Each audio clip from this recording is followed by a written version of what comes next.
Hello! Hi! It's time for stream! Let me turn this down! Hi! We are here for Ace Attorney again, or not Ace Attorney. God, I keep saying it's Ace Attorney. I'm so used to thinking we're playing fucking the Great Ace Attorney, but we are not. We are in fact playing Tyrion Cuthbert, Attorney of the Arcane, which is a completely separate game entirely. Okay. Hello, hi, we're starting chapter 4 today. I couldn't think of a joke. Because with most of these, right, when I do the, hold on, let me pull it up here for myself. Mr. Finster, there we go. Hi, look, it's my YouTube channel, oh my god.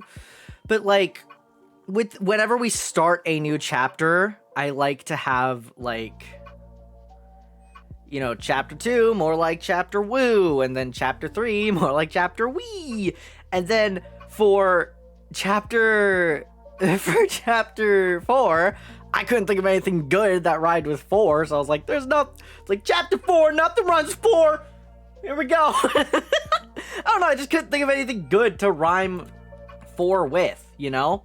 So I just didn't bother. I just said chapter 4, number... Okay.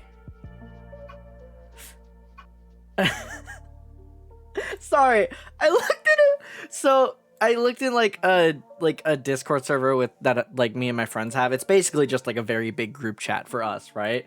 And I we have like a self promo thing, and I put, you know, my stream in there because why not, you know?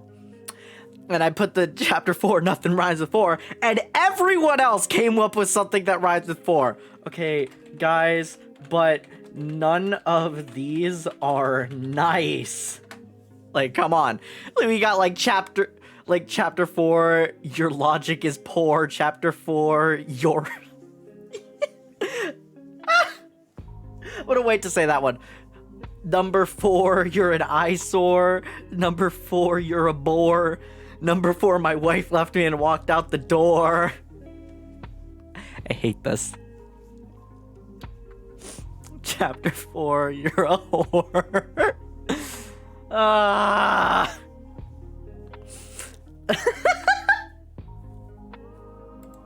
hate my friends. Anyways, let's play Tyrion Cuthbert, huh? Let's get the fucking show on the road. Let's play a video game. Is it showing up? Is it? Is it showing up? It's actually not. We've reached new dilemmas. Any full screen? Nope, that didn't help.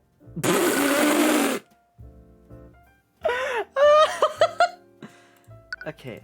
Oh, there it is! Hey, we found it. Took a little bit. All right. We're gonna click new game and go over to chapter 4, Severed Ties. Here we go. I have no idea what to expect. I have not seen jack shit of this. Wait, what? What does that mean? Wait, what the fuck? Okay. Up until now, we've been following the story of Tyrion Cuthbert. You know, the title character. We've experienced the world through his eyes. His eyes are capitalized, because eyes of Horus. And fought for justice through his soul. But this time, why don't we start from the perspective of another? What does that mean? I don't like that. What? What does that mean? What does that mean? Wait, I'm so much more afraid. Oh, we're Ruby! Oh shit, wait, we're Miss Tamora! Yo, that's fucking crazy. Wait. What? Oh, yo. Wait, that's so fucking cool. Hold on. Oh my god. I didn't think that would... Okay. Wow, that's different. That's cool. Awesome. Okay. I can't believe Cuthbert read the client's mind without asking. It's starting to become a problem. He's becoming more and more reckless with each passing year. I wish Frey was still alive. She would know what to do. She made it look so effortless. And he loved her. Did I also love her? These are the questions I must ask. Would he have listened to her if she was still here? Oh! Hello! Oh, Freyga! Hello, Beatrice. Okay. Fuck, what voice do I give you? Because my first thought was just... So, okay, what I gave the other Freyga... Miriam? Was that her name? Miriam Freyga, yeah. I gave her just kind of... like, sort of... How do I... Like, just sort of... I tried to put a British accent on my English voice, and it just kind of sounded like my English voice but higher pitch. It's not a good English voice, but, you know. Maybe I'll just do, like, sort of flat and British. Is something the matter, Tamora? I didn't even put an accent on that. I tried. That honestly, that kind of fits though. Just kind of flat and kind of quieter. Sure, we'll do that. No, I was just thinking about something. Well, the trial is about to begin. I don't doubt your abilities, but it's still appreciated if you remain focused.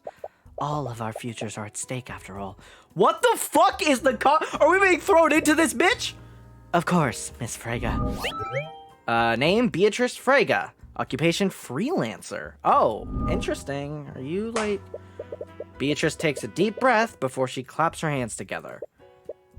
What's wrong? Nothing. It's just a ritual I use to calm myself. Right. I suppose we all deal with stress differently.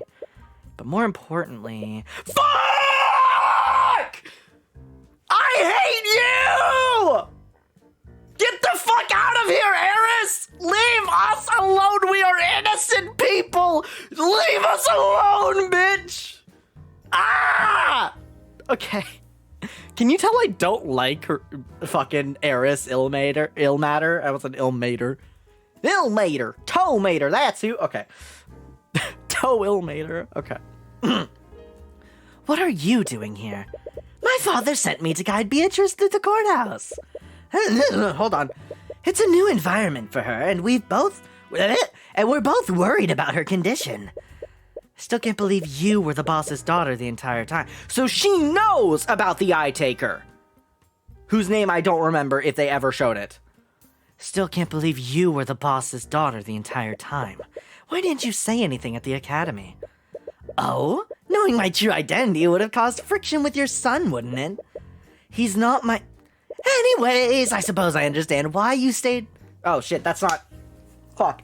I was so expecting that to be fucking Eris cutting her off. Anyway, let me redo that whole bit. He's not my... Anyways, I suppose I understand why you stayed quiet, but I still don't appreciate being kept in the dark about this. Oh, speak of the devil! You spot Cuthbert and Miss McCoy walking into the courtroom with the other members of the gallery. Wait, are we going... Wait, I'm so confused about the context. Miss McCoy spots you and gives a friendly yet awkward smile. However, Cuthbert ignores you entirely and walks silently into the courtroom. What the fuck? Yo, drama? What the fuck?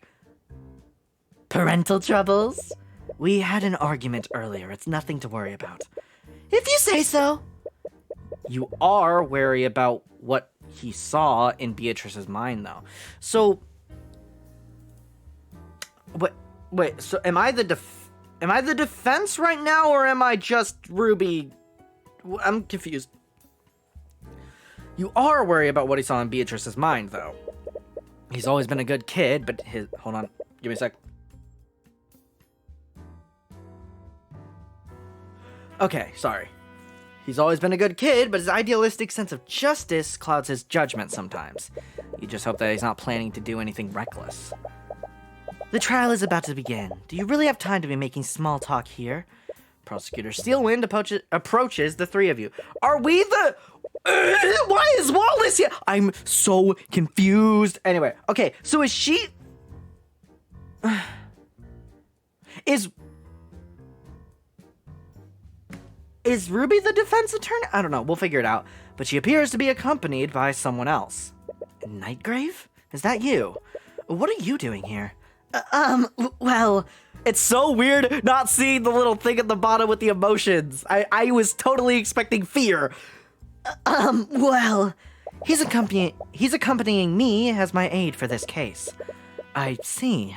So I assume you'll be prosecuting. Of course. I would never pass up the opportunity to face the infamous Ruby Tamora. Okay, so Ruby is the defense for this. Interesting. Really? If I recall correctly, you haven't beaten Tyrion once so far. Miss Steelwind, don't strain yourself. What's that look for, Beatrice? You almost look surprised to see me here. Hold on.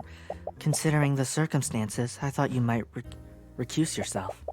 I remember we learned that one last time. I am more than capable of being objective, especially for a case of this much importance. Well, I hope your mind is as strong as you think it is. Damn, everyone. Miss Steelwind, please calm down. Oh, I love a good reunion. Yeah, that sounds about right. Oh, yo, wait, this is crazy. Wait, this is fucking crazy. I'm excited. Wait, we're immediately in a trial. I'm excited. Court is now in session for the trial of Beatrice Frege. We know fucking nothing. We know nothing of this trial. We're being thrown into it like it's the first case. What the fuck? Even the first case had an investigation. Miss Steelwind, is the prosecution ready? Miss Steelwind? Of course. The prosecution is ready, Your Honor. The defense is also ready, Your Honor. This is gonna be so weird. My Arya voice and my Ruby voice are so similar, I don't know how to differentiate them. I guess Arya should be higher pitched, but then it's like, this is gonna suck. This is really testing my female voices, huh? Something seems off about her today. Is her personal attachment to this case distracting her? What's the personal attachment? Wait, did Aster die? Please don't tell me Aster died. I'll be heartbroken. Very well, let's begin the proceedings. Prosecutor Steelwind, could you please list the charges? Your Honor, the defendant is charged with the first-degree murder and grand theft. As many of you know, Beatrice Frege is the formerly missing daughter of the now late William Frege. Oh, did William die? And the victim of the murder is William Frege himself. Okay. Oh, God. Thank the Lord. Or what did they say in this game? Not thank the Lord. They say, like, thank the scaled Lord. That's what it is. Thank fuck. Because I was so afraid, because she looked so rattled, I was so afraid it was gonna be Aster. I would have been heartbroken. Oh, my God. I'm so glad it's someone we don't know. Yes, I'm well aware of that.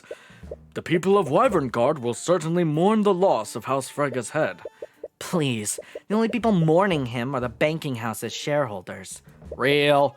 But anyways, did you also say that the defendant is accused of grand theft? Yes, Your Honor.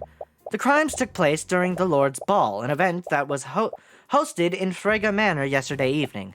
The Harlotson, I guess, yeah. The Harlotson Hall of History had a gallery display within the manor. They were showcasing several magical artifacts donated to the Wyverngard Historical Society. One of these items was the Sword of Spell Eating. Sorry, that sounds so stupid. That sounds like, you know what it sounds like? It sounds like one of those things you would make up in, like, recess, like, playing pretend with your friends. So it's like, it's like, I catch fireball. Well, my sword is actually the sword of spell eating, so it eats your fireball. It's like, dick. Sorry. One of these items was the Sword of Spell Eating, a magical artifact that allows its wielder to nullify magical effects. Sword of Spell Eating. That is Janemba's. That is Janemba's fucking sword. You make the hilt of it purple, and that's Janemba's sword. The Sword of Spell Eating is an ancient artifact. When wielded by a creature, that creature and anything connected to them, physically or magically, are immune to all harmful magical effects. Legends say that it was forged through a blood contract between a mage and a demon. Ooh! And that's not out of the realm of possibility, Eris! Sorry, I don't like this girl. I have a strong hatred of Eris. We, the prosecution, believe that the defendant stole this item. She then used it to nullify the magical lock on the victim's study. After breaking into the study, she attacked the victim and slashed his throat open using a letter opener. Jeez, goddamn! But why not use the sword? Why would you not use the sword? Whatever. He died of blood loss shortly after. Oh, damn, okay. Why does he look like... Why does he look like a caricature of... What's the fucking... that one Valorant... Hold on. That one Sova Valorant player. fuck. I can't think of his name. But I don't know. Ah, fuck, that's really bothering me. Hold on. Let me look this up. Hold on. This is gonna bother me so hard. Sova lineup. Streamer. I don't remember his name. Average Jonas. There it is. Yeah, he looks like a caricature of Average Jonas. Okay, autopsy report. William Frege died at 3:12 a.m. Cause of death was blood loss after his throat was slashed open. Both... Hold on, I gotta look up how you pronounce that. Hold on. Carotid. Carotid, okay. Anyway. Sorry. Carotid arteries were severed, meaning that death must have followed mere seconds after the wound was inflicted. Body shows several scratch marks on the face and back. Traces of illusion magic were also found on the body.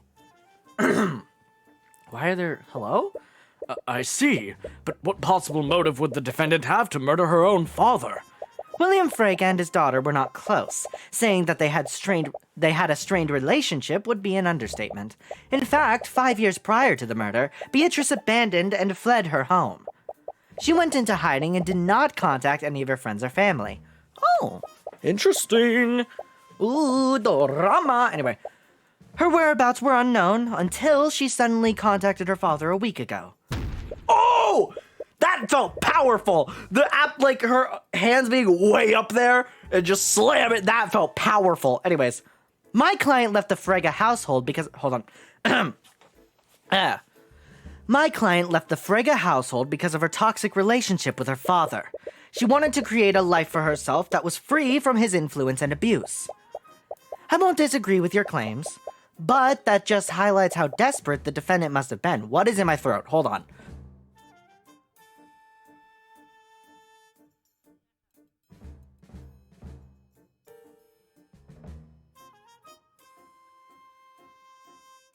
Okay, we should be good, hopefully. But that highlights how desperate the defendant must have been. She had clearly fallen on hard times and begrudgingly contacted her father for financial aid. I can't possibly understand why they would schedule this meeting during the Lord's Ball, but nevertheless, several witnesses did see her that night. And these same witnesses saw her storming out of her father's study in anger. Her father must have refused her request for gold, so she decided to murder him to claim his inheritance. Luckily, we prepared for this in advance. Yes, they're playing right into our hands. What do we have? Inheritance? Beatrice Frege fled from her family 5 years ago and went into hiding. In retaliation, William Frege told Miriam Frege that he would remove Beatrice from his will. Okay. As a result, she wouldn't receive any inheritance after his death. As per your agreement, this testimony will be confirmed by Miriam Frege in court. Urgh, that's so powerful! What you're saying is all conjecture, Steelwind. You don't have any evidence or testimony that confirms what they spoke about. Yes, I'm well aware that you and your client have refused to tell us what was discussed during that meeting. Urgh. But as long as you both stay silent, my claims are plausible. Be honest. That is... Oh, she's so cocky. I love her. Oh, we're getting to see Ruby in all her fucking glory. Holy shit. Okay. Be honest, Steelwind. Do you seriously think that my client committed these crimes in spite of her condition? Condition? What do you mean by that, Miss Tamora? Why don't you tell them, Steelwind? Tell the court about my client's disability. Ooh? Your Honor, Beatrice Frege is considered legally disabled. However, legally disabled? That's a convenient way of putting it, Steelwind. My client isn't just legally disabled. She's completely blind. Oh. Oh, she can't... Okay. Completely blind. Is this true? We have several medical documents and testimony from several... What the fuck? True. How do you pronounce that? Kyrogen. Kyrogen? Kyrogen. Kyrogen. Okay, I've never seen Kyrogen spelled out. I also don't think I've heard the word. Okay. We have several medical documents and testimony from several Kyrogens attesting to that fact. My client is unable to see anything. Interesting. Beatrice's blindness. Beatrice Frege is completely blind. She is unable to see anything through her eyes. This has been verified through several medical reports and qualified Kyrogens. What is the meaning of this, Miss Steelwind? Do you expect me to believe that a blind woman performed any of the acts you're accusing her of? I'm glad you also see how ridiculous these claims are, Your Honor. If the court would just let me elaborate. Steelwind, the prosecution's first charge is grand theft. My client would have needed to break into a magically secured display case. Performing such an act would be a difficult task for anyone, much less my client. Oh damn, we're badgering her? Alright. And second, the charge is first-degree murder. My client would have needed to use the sword of spell-eating on the lock leading to the victim's study. Then she would have needed to grab a letter opener, overpower the victim, and deliver a precise and fatal blow to the victim's neck. Does any of that sound like a reasonable theory, Your Honor? I'm compelled to agree with you, Mr. Mora. Damn, this is fucking wild, because this is like, straight up, I'm doing fucking nothing. That's insane. It all sounds quite ludicrous, to be perfectly honest. This is just awful. The Steelwinds are clearly just attacking the Fregas now that their head is deceased. Objection!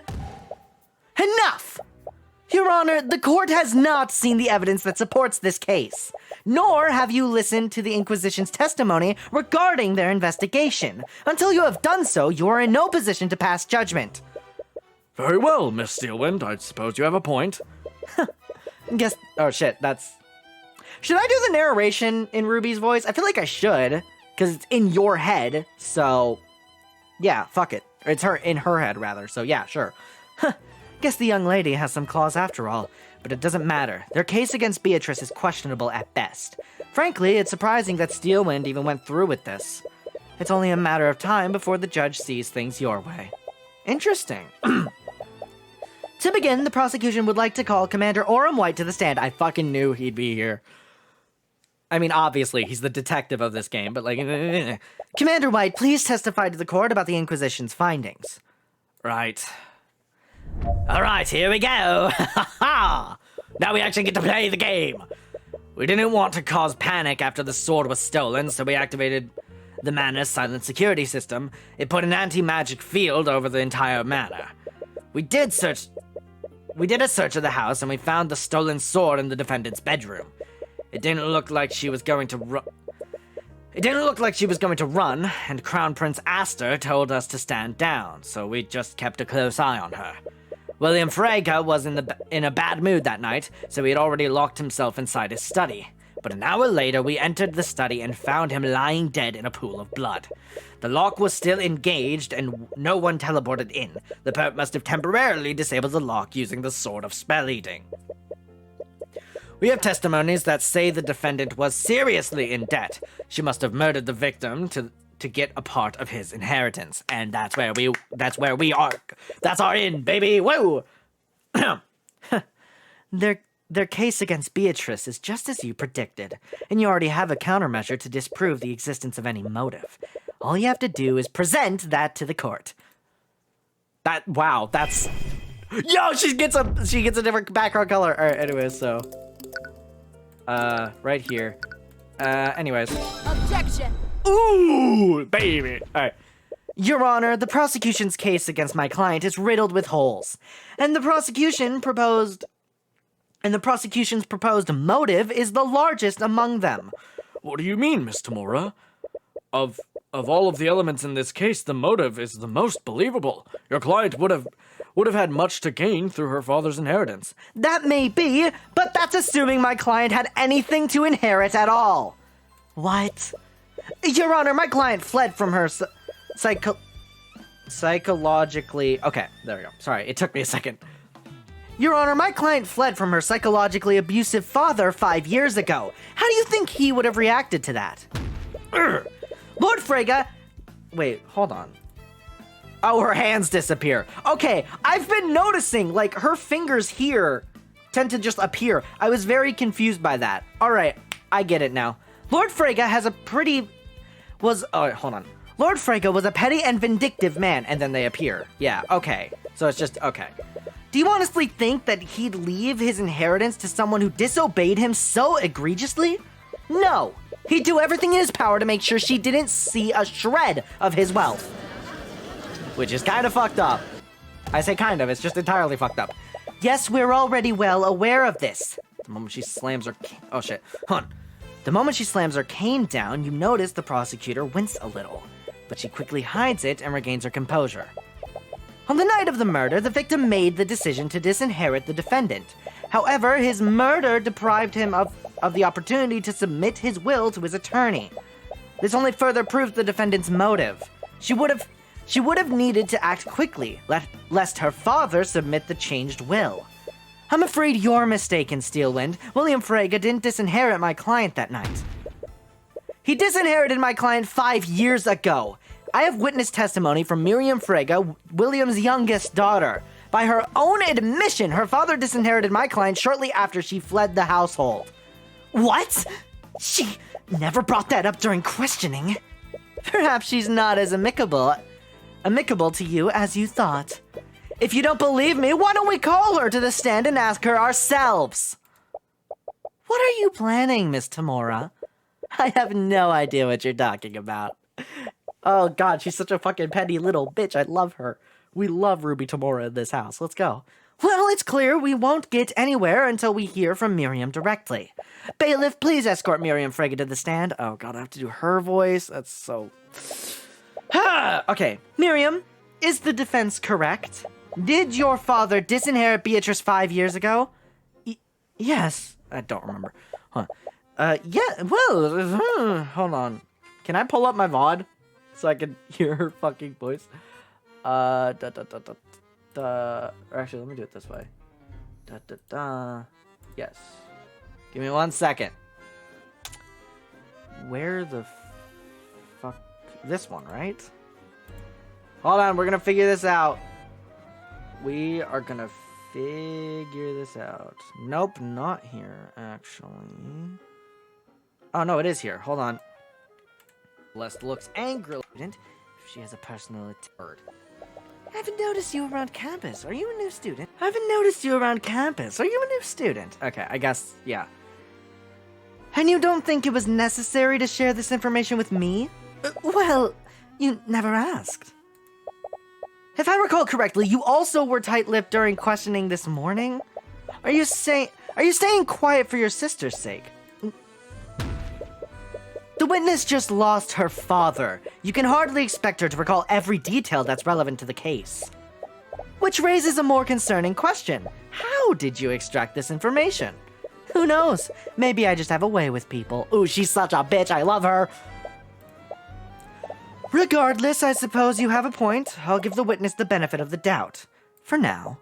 In any case, Miriam, please testify to the court about how you found out about Beatrice's disinheritance. Yes, of course. Oh god, I have to do this voice that I don't like. I don't like my voice for her. One day we all woke up and discovered that Beatrice had fled from our home. She left a note for us, and in it she renounced her name and denounced my father. My father later called me and my sister into his study, told us that he'd completely disowned Beatrice and removed any claims she had to the Frege estate. It was probably a threat to us in case we ever chose to go down the same path she did. He wanted to make an example of her. This all happened 5 years ago. And are you sure this all happened 5 years ago? Yes. Even now, I can remember everything clearly. God, I don't feel comfortable with this voice. I see. Her speech is getting slower. Is she in deep thought? Nightgrave seems extremely concerned for some reason. And Leif? And Leif was there. What the fuck? Leifa? I'm gonna say Leifa. No, it's not Leifa, because it would be Laefa. Leifa? I guess Leifa. I don't know.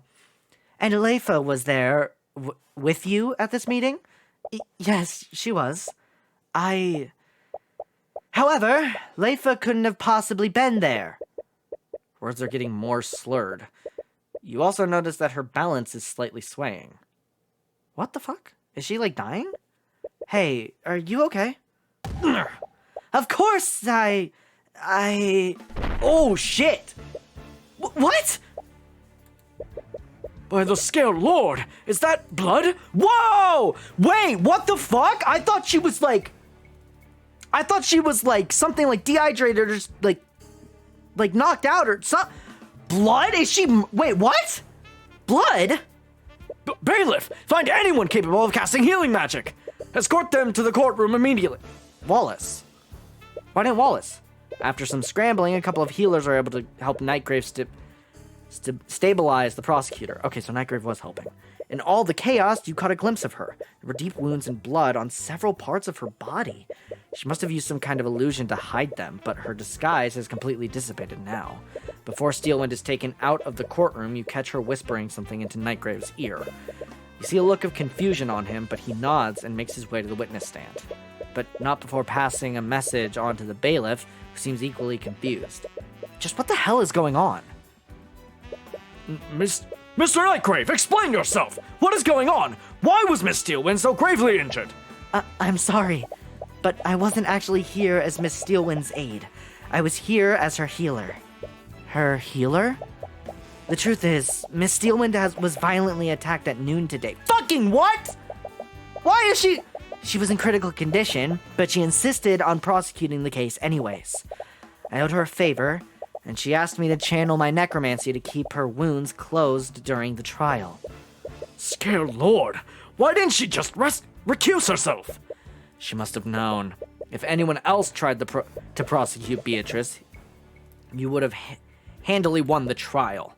Nevertheless, she showed up to prosecute because no one else would, and she did it all despite the risk to her life. It almost makes you respect her a little. Almost. Okay, that's a little bitchy. You gotta, respect that at least. Anyways, is there any need to prolong this trial, Your Honor? Girl, there's, a dying person. Maybe, wait a tad? What? Even you must acknowledge how weak the case against my client is. Okay, so my opinion of you is immediately shifting. Girl, there's a dead person. There's a time and a place. Fucking wait. You yourself admitted that it's open and close. You can wait. Jesus. That's a little cold-hearted, Tamora. Goddamn. In addition to that, Miriam's testimony shows that my client had nothing to gain from her father's death.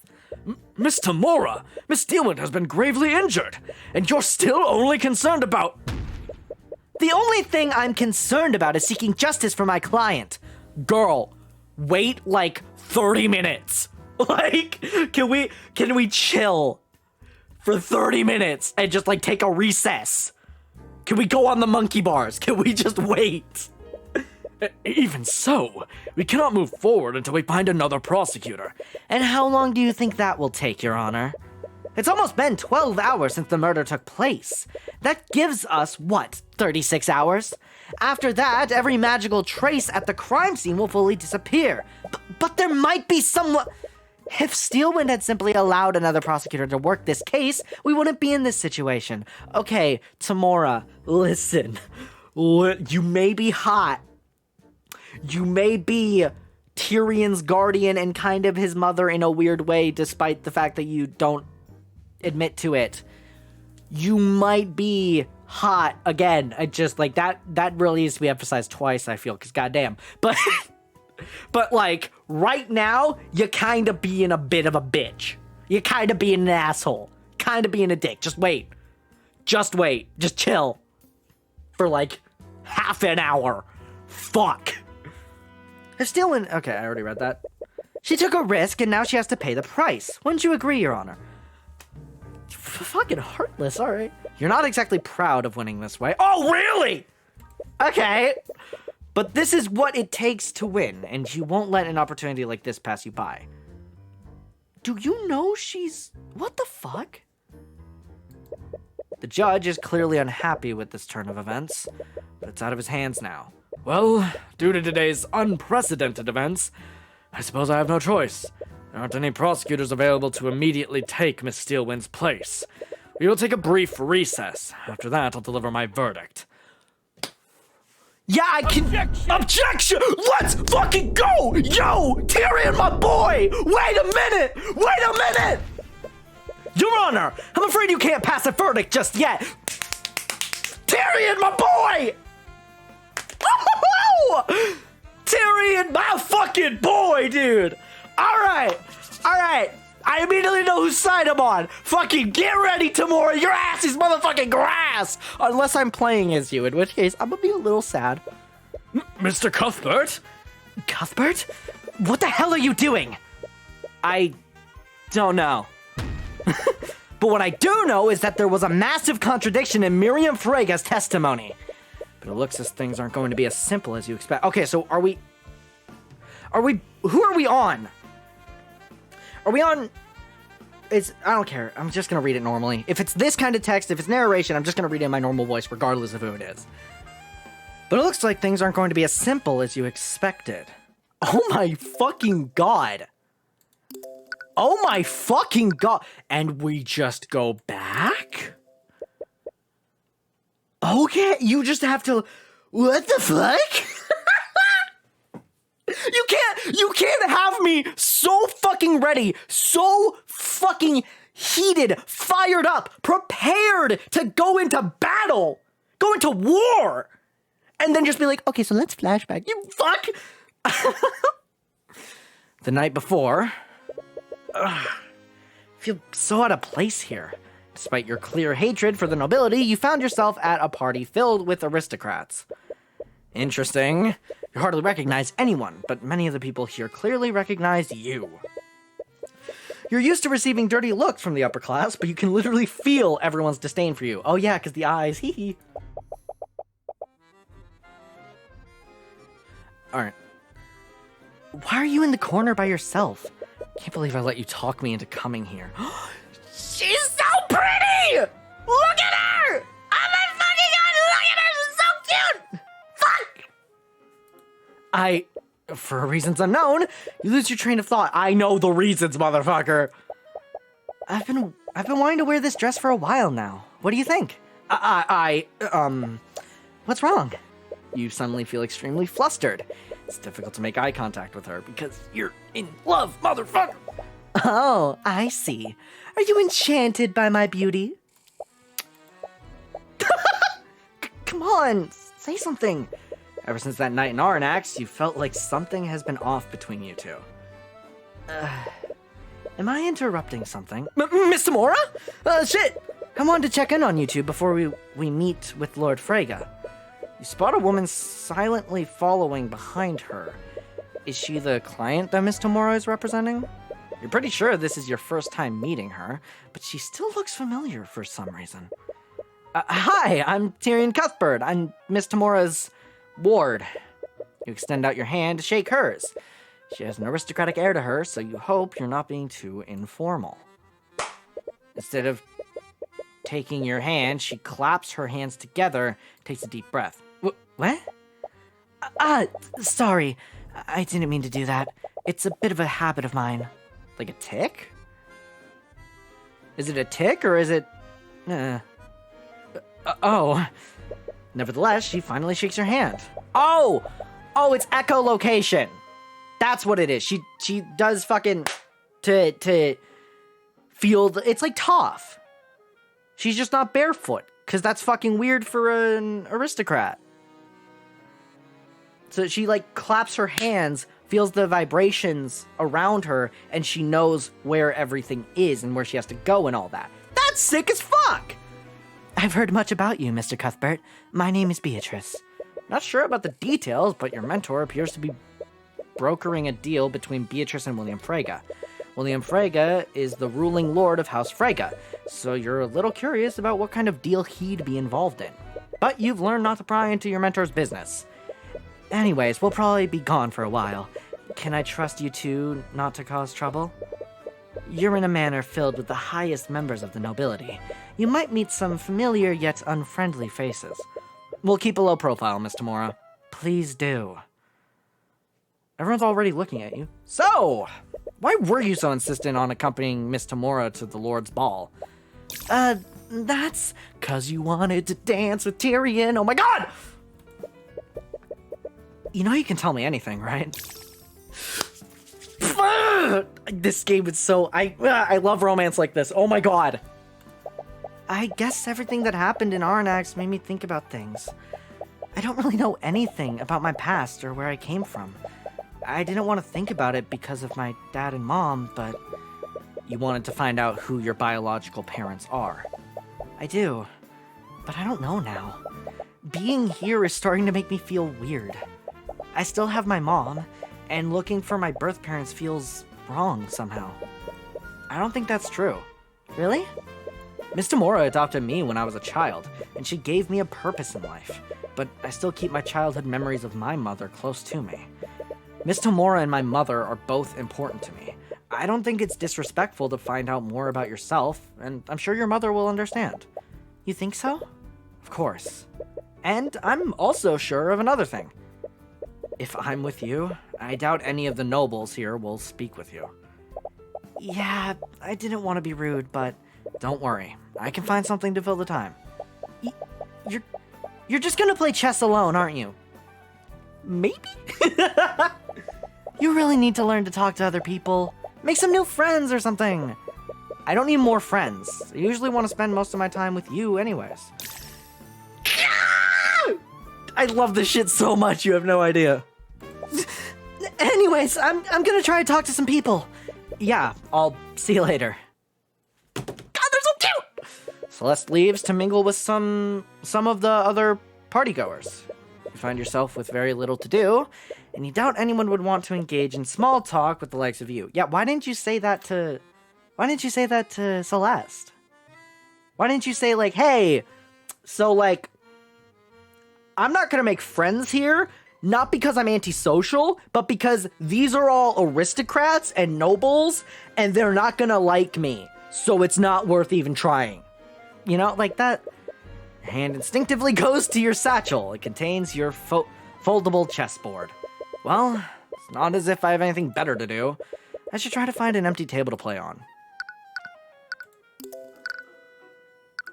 Am I just supposed to look for an empty table? Like, literally? Each table has a centerpiece of flowers on it. Most of these seats at the tables are filled. It doesn't look like you'll be able to play here. What about this side? What about this side? Okay, this side also. Okay. Alright, well, if that's the case, we'll just go to the hallway then. With the crystals on the wall, that's fucking cool. Huh, this place looks pretty quiet, but there aren't any tables anywhere. Well, I could play on the floor. Oh shit, dog! Okay, you are not happy, dude. What the? While walking through the hallways, you suddenly find yourself face to face with a large wolf. Oh, and he's gone. Immediately upon seeing you, the wolf quickly gallops away. Someone leave a door open? You think about telling someone, but you remember that the manor is full of nobles. You're sure a servant will spot it eventually, and it's not as if anyone will believe you anyways. But it'd be probably best to find somewhere else to play. Okay, the gallery with the sword. You look further around the manor and find a room with several displays. This looks like a fucking, what is it called? What's the Yu-Gi-Oh archetype? Fire, hold on. Yu-Gi-Oh, I'm gonna find this. Hold on, it's worth it for the joke. Fire, synchro? Because they're synchro cards. Synchro monsters. What the fuck are they called? Infernoble. I didn't even find it. It's Infernoble. This looks like a fucking Infernoble spell card. Infernoble spell. Yeah, because all the Infernoble spells are like... Here, I'll just show this on stream so it's not completely... It's a web P. Oh, you bitch. Okay, let me do this. Hold on. I'm getting the photo so that I can show you, but I have to do it a stupid way. Save. Sure. go here. Hold on. Boop. Media file. Nope, that's not it. Image. Add source. Add new source. Call it whatever. Browse. And get that screenshot that I just took. Where is it? Right here. Open. Look at that! It looks like a fucking... It literally looks like Durandal. I don't play Infernobles that much. But this... It straight up just looks like an alternate card art for this card. Like, come on. That's just... Yeah, let me close that, and then let me get back to the game. That really...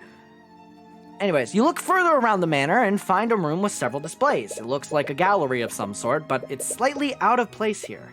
There are a few nobles in the room, and they're all silently appreciating the exhibits. Perhaps Lord Frege paid a museum to create some historical displays of the Lord's Ball. For the Lord's Ball. Now there's a face I haven't seen before. Oh my god, I immediately love you. I don't know who you are. You got a little monkey! You got a little chimp!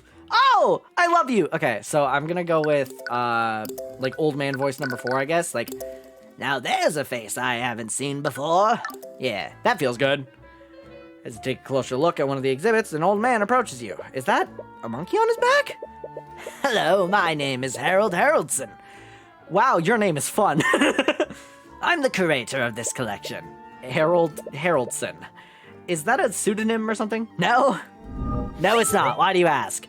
Harold Haroldson, occupation historian. Alright. I see. Wait, he's a museum curator? Must be extremely knowledgeable about Wyvern Guard's history. You wonder... Would you happen to know anything about the ancient dragons? Ah, like the Scale Lord Rithalion.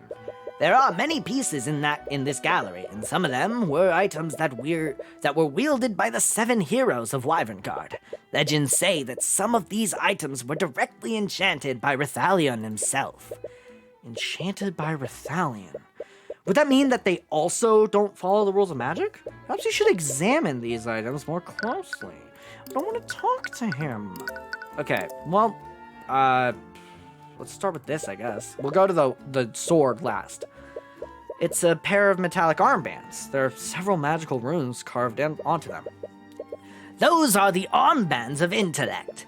They were actually created by a member of House Frege many centuries ago. Centuries? That would make these armbands one of the first creations of artificery. That's correct. Legends say that whoever wore these armbands would be granted unparalleled levels of intellect. Many believed that House Frege created these to aid them in their study of magic. Armbands of intellect. Interesting. Okay, that's sick. What about these earrings? It's a pair of golden earrings. There are small jewels embedded into each of them. Those are the earrings of vitality. It's said that the Scale Lord imbued a portion of his immortality into these. Legends say that whoever wore them would have their lifespan increased tenfold. I've immediately noticed something, and I just need to... Ooh, her ears are hidden. Those are hers, right? Those are hers? I think I saw those. Uh-oh. Wait, I'm afraid. Do you have those ears? How old are you actually? The Scaled Lord could do things like that? Of course! He is the Scaled Lord, after all. Earrings of vitality, and they look the exact... Oh, no, they are different. They are different. Okay. I was gonna say, I thought that even the symbol on these were the same. I thought, okay. Huh. Are there any spells that can create a similar effect to these earrings? Not that I know of. A spell like that would probably fall under the School of Necromancy. And I'm sure you know how much the kingdom scrutinizes that type of magic. Okay, let's talk about... Actually, no, let's talk about fucking Doc Ock over here. It's a painting of some sort of scientist. That man is Dr. Luke Cuthbert. I like Cuthbert, so we're gonna go Cuthbert. He was an alchemist and inventor from one of the branch families. He is well known... Why did my phone go off? Oops, I didn't put my phone on silent. Whoopsies fucking daisies. Alright, sorry. I heard my phone go off and I'm like, what the fuck? Okay. He's well known for his studies into imbuing intelligence into automatons. Sorry, I need water. Intelligent automatons. Would that make them similar to arcane constructs? Yes, actually. I wouldn't be surprised if Lord Von Sanctus and Dr. Quether's research to create Used Dr. Let me redo that because I misread entirely. Hey, Mr. Hello. Hello, Ale, is that how that is pronounced? I hope I'm pronounced. Ale. Regardless, hi. Welcome to the stream. This has been a trip so far. So in essence, Von Sanctus is taking credit for someone else's work. Okay, that sounds like him. Let's talk about this guy who looks shady. It's a painting of a researcher, or maybe it's just the lighting. Like the background makes me think he's shady. Looking at it up close, he looks completely normal. He looks fine. Bit of a suspicious, smug-ass face he's got, but other than that, it seems pretty normal. It's a painting of a researcher. That is Professor Matt Furland. He was a professor of some renown. He was a researcher of the Hold on, I'm reading. Combinatorial. He was a researcher of combinatorial magic theory. Oh my god, what's that? It's the study of how different types of magic interact with each other. He famously ran an experiment on what would happen if two anti-magic fields overlapped each other. That's actually pretty interesting. What were the results of this experiment? Well, they had mages enter the space where the two fields overlapped. Turns out that those mages were able to use their magic in that space.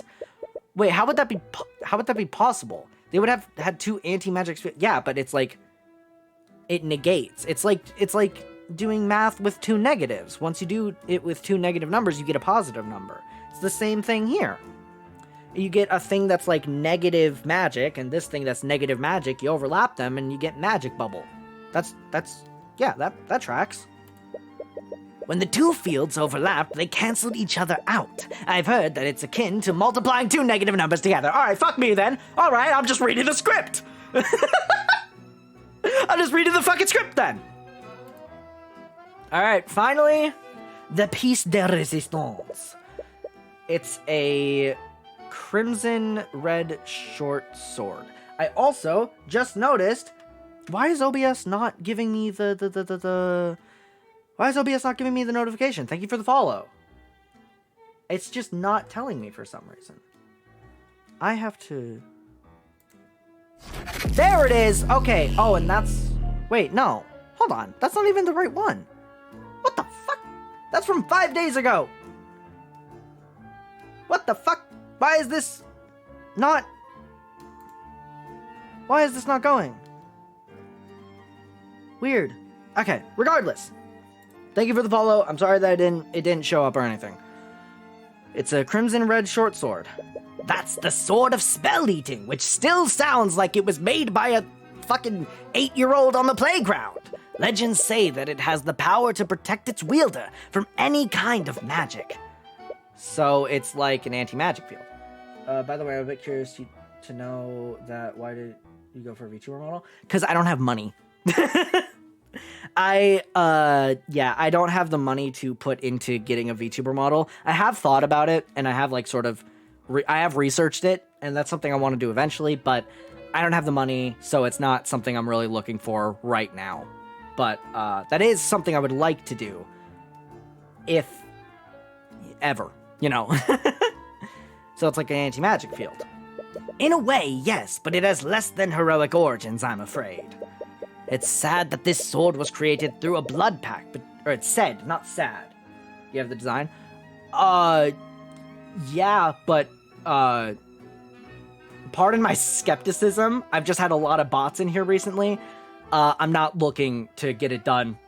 I'm not willing to, show the design. That's gonna stay locked up temporarily. So, if that's not what you're trying to say, I apologize. I've just had a lot of bots recently, so I'm a little uneasy.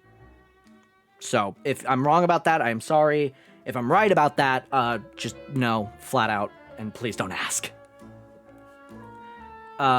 It's said that the sword was created through a blood pact between a mage and a demon.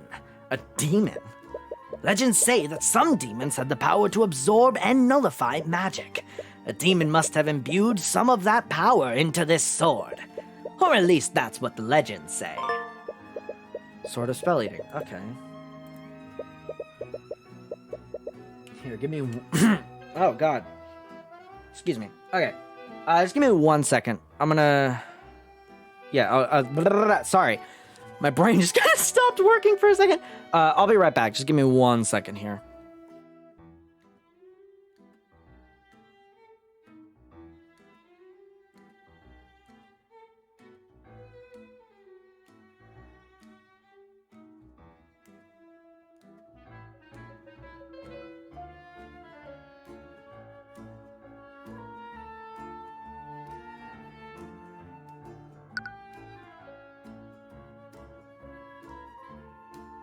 All right, we're back. Sorry about that. All right. Is it safe to put something like this on display? What if the legends are true? Don't worry, these displays are fortified with several abjuration spells. I bet even Lord Steelwind would have trouble getting into this. Interesting. Heraldson's security. The artifacts on display at the Lord's Ball were protected. Okay. Fucking what else is... I guess I just talked to him now. There's nothing else to... Let's talk about you! So, what is a historian doing at the Lord's Ball, Mr. Haraldson? Herald. Right. Herald. Anyways, Lord Frege invites my museum to set up some displays here every year. You must think it adds a semblance of culture, the fool. Oh, he's not calling me a fool. My bad!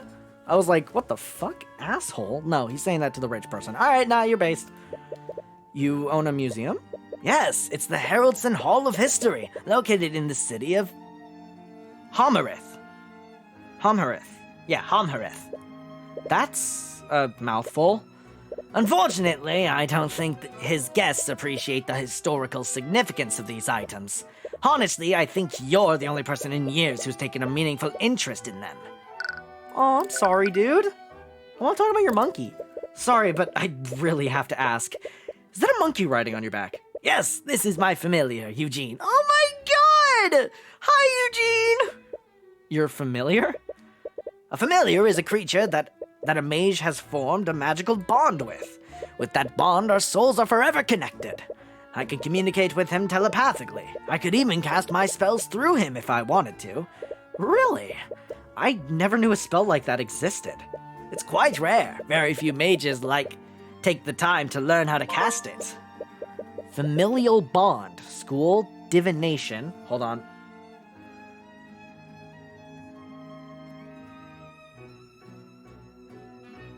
Sorry. School divination, incantation, reterum. Gesture none, duration indefinitely, concentration no.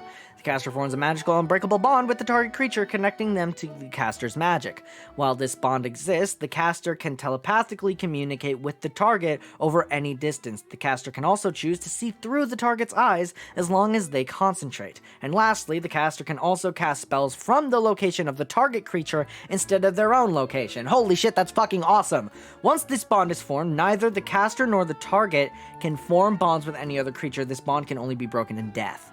Damn! That's crazy. Eugene helps me with my day-to-day. These old bonds aren't as spry as they used to be. These old bones, oh my god. These old bones aren't as spry as they used to be, after all. Fair enough. Harold. Harold, as a historian, do you have a lot of knowledge about the ancient dragons? Answer that question is somewhat complicated. What do you mean? Unfortunately, a lot of historical texts in my collection have been altered or even outright destroyed by the Church of Bahamut.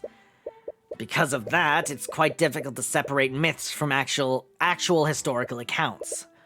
Right. I remember encountering a similar problem at the Imperial Academy. Ah, you must be quite dedicated to your studies. They let this simpleton into the Imperial Academy? Ooh, rude. But you suppose they can't be helped. Yeah. I had to fight the church for a long time before I could even display dragon bones in my museum. Can we be honest here? Why does he hate us? We're the only person who gives a fuck about this. Because those earrings are fucking cool, the bracelets are fucking cool, the sword is cool, and I like learning about it. It's interesting. Let me be be nice to me. I'm the only one who gives a fuck, apparently. Dickhead? Okay. Power of dragons.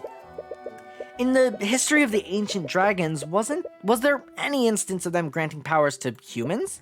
Well, of course. That's the entire premise behind the 7 Heroes of Wyverngard. Does this idiot not even know about that? Rude.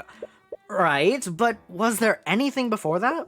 Did they ever grant supernatural abilities that didn't follow the rules of arcane magic? Granting supernatural abilities, you say? Sounds more like something demonic in nature rather than draconic. Demonic? Much like the ancient dragons, demons are the stuff of myths. Hold on. God, I have something in the back of my throat and it's killing me. It's like, it doesn't feel like it's affecting my voice too much, but it's like, it's making it weird to talk. So I'm just kind of trying to get rid of it. Alright. There are many stories of people selling their souls to them for untold power. Selling their souls? You recall the note that your mother left for you before she was executed. Use my eyes, peer beyond the divine gate as I once did. She told you to use her eyes. Did your mother make a deal with a demon to give you the eyes of Horus? Is something wrong? The simpleton is far too superstitious. No, nothing's wrong. It's a bit too much to take in, but you might just be overthinking this. There haven't been any recorded sightings of demons in recent history. There are only secondhand stories of superstitions. The Eye of Horus can't possibly be demonic, can it? It definitely is, now that we've said it. I hope Celeste's investigation is going better than yours. How dare you insinuate that I engaged in an adulterous relationship? That's not what I... Enough! If you try to speak with me again, I'll have the King's Guard throw you out! This isn't working. I don't think asking them like that will be very effective. What? Damn! Sorry, she cleaned up nice. Oh my god. The hair. It's the hair. Sorry, that really threw me out. Fucking look at this outfit. That's so...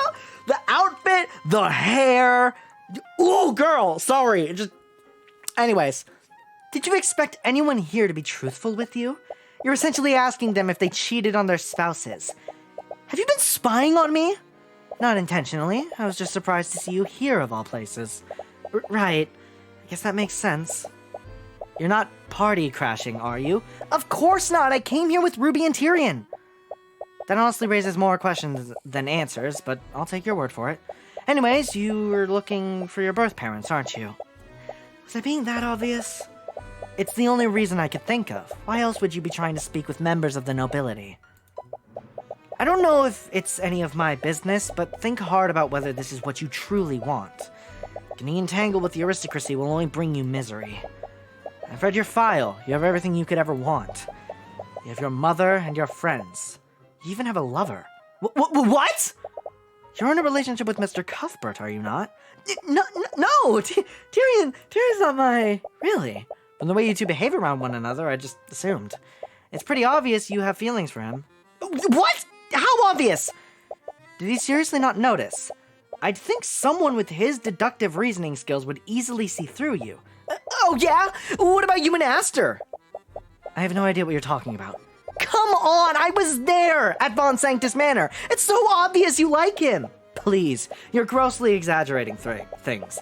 He may be my fiancé, but I only have the utmost respect for him.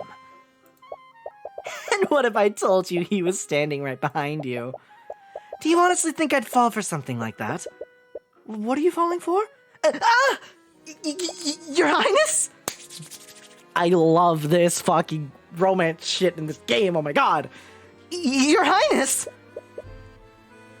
Who is the infant? Who is ye? Who is ye, small child? Oh, hello, Lady Steelwind.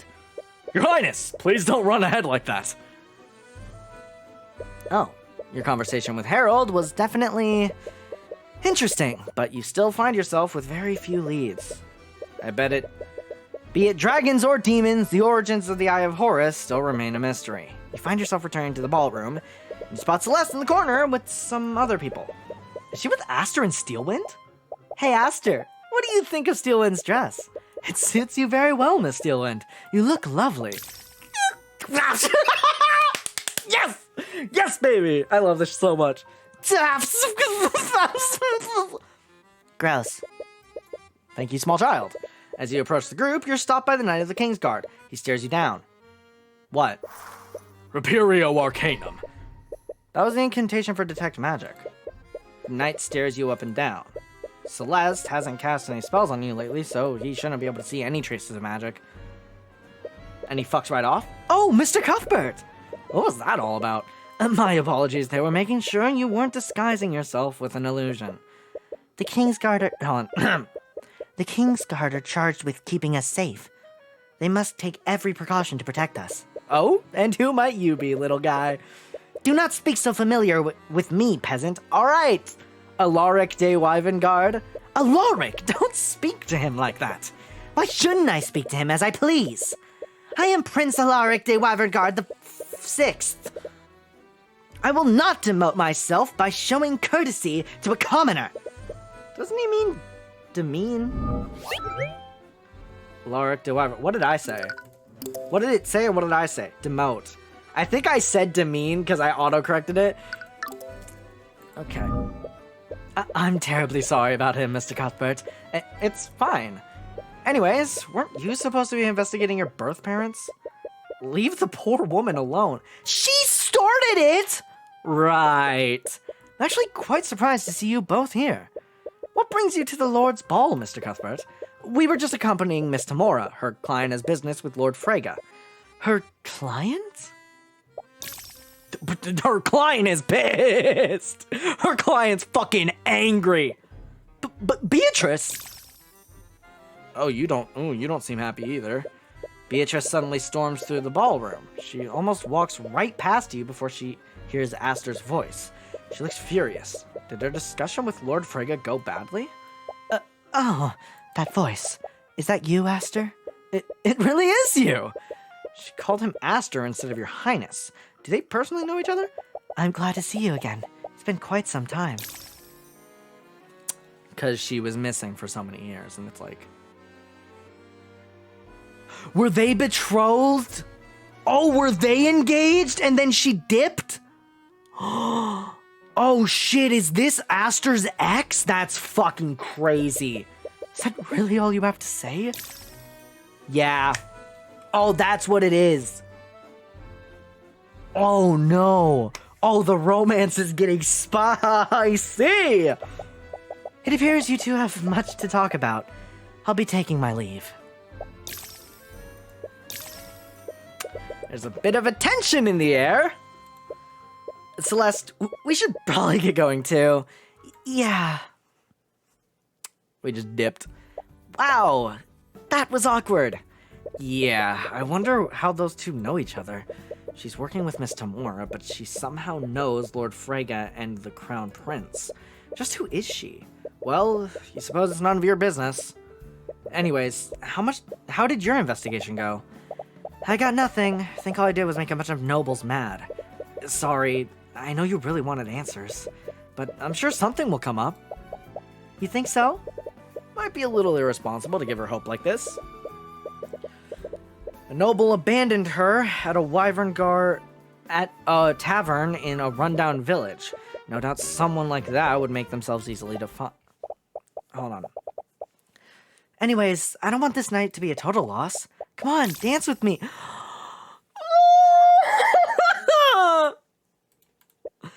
What? That's not really something I... Don't be like that. How often do we get to go to a party like this? Before you have a chance to object, she grabs your hand and starts dragging you to the middle of the room. You receive a few dirty looks from aristocrats nearby. Fuck what they say. Celeste, people are staring at us. Who cares what they think? They're nobles. They're going to hate us no matter what we do. She takes hold of your other hand and begins to pull you into a waltz.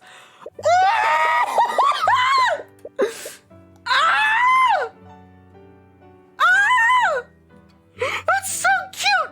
Hold on! That might be the thumbnail. Ladies and gentlemen and everyone else in the fucking chat, that is possibly our thumbnail. All right, we got it? Okay, we got it. Let's move on. It's so cute! Oh my god! Sorry. I don't even know how to dance. I've never done this before. It's easy. Just stop being so awkward about it. That's easy for her to say. All right, just tell me what I need to do. Well, first...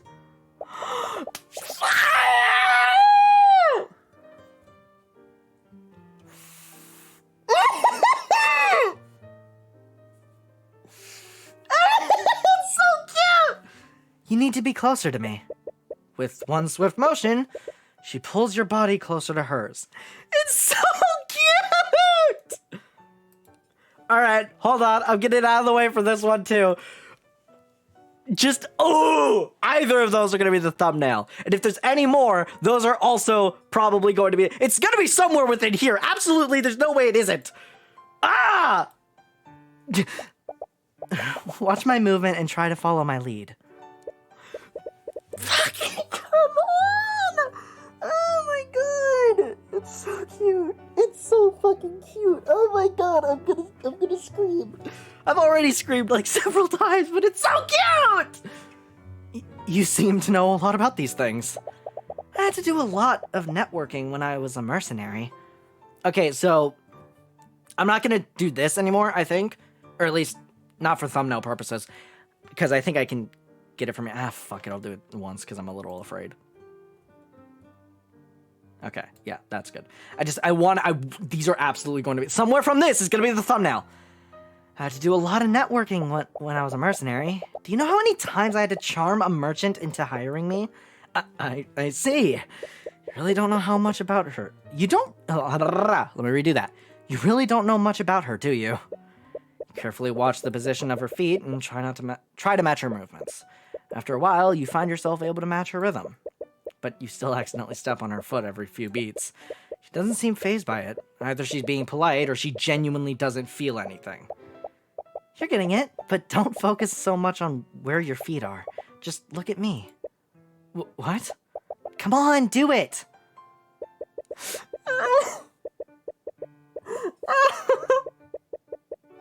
It's so fucking cute. It's so cute. Fucking. That's so cute. Okay. You try not to break eye contact with her, but every time you do, you slowly find yourself being drawn back into her eyes. Man, that's the. Oh, it's so good. You feel so embarrassed that you're becoming lightheaded, and you find yourself perspiring more than usual. But at the same time, you don't have any urge to break away from her. There's a comforting warmth behind all the anxiety you're feeling. Ah, there he is! The infant... Yeah, no, this is... Okay. For some reason, I thought it was someone else. Ah, there he is, the infamous Tyrion Cuthbert. Never turns away from challenging a noble, but can't dance a step to save his life. It's so cute! Her expression doesn't betray a hint of it, but you still detect feelings of nervousness from her. Is she just as flustered as you are? Look at that! That's the thumbnail. There's no way. There's no fucking way that isn't the thumbnail. That one has to be it. That's the one. That's the fucking one right there. That's the fucking one. Oh, it's so cute. Oh, it's so fucking cute. Oh my god, it is so fucking cute. It's so cute. Oh my fucking god. Look at them. Oh my god. You find yourself relaxing a bit more. No, I don't. No, I fucking don't. Game, they're so cute. And you're somehow able to continue matching her movements. See? There you go. Although... What is it? You know the man is supposed to lead, right? Maybe I don't subscribe to gender stereotypes. That's my fucking boy. That's my fucking boy, Tyrion! Or maybe you just suck at this. It's been a while since you felt this calm. There's always been something that you needed to prepare for. A client that needed saving, a culprit that needed catching. but you're quite content with this one brief moment you're able to spend with her. It's so cute! I'm gonna cry! It's so adorable! Ah! No! Come back! No! You're almost finding yourself getting lost in the mood. Until you spot a familiar face. God damn it, Orem! You romance blocked me, you fuck! Until you spot a familiar face, accompanied by a legion of knights. No, don't tell me. The knights storming their way toward where Beatrice and Aster are. Several of the attendees take notice. They all stop what they're doing to see what's going on. Beatrice Frege, by the authority of the Wyvern God crowd, you are under arrest. Did he just say Beatrice Frege? Damn it, it was just getting good. That's what I'm fucking saying! That's what I'm saying, girl! Fuck, man! She just like me for real, for real! We should see what's happening, shouldn't we? Yeah, let's go. God, motherfucker, so much... Oh, hello. You are completely out of line, Commander. I thought I told you to stand down. Do you not recognize who you're speaking to? Let go of Lady Frege. I can't really do that, Your Highness. Aster, what's going on? It's Lord Frege. He was found murdered in his study. And these cretins think that Beatrice is behind it somehow. Sorry, Your Highness, but my orders come straight from Steelwind. Lady Steelwind sent you? Beatrice takes a deep breath and claps her hands together. Echolocation. Again. I should go with them. What? No! My brother is right. They have no right to... I don't want to cause friction between you and Arya. She's always been meticulous. I'm sure she's just being careful. I'm sure I'll be exonerated once they've thoroughly investigated what happened.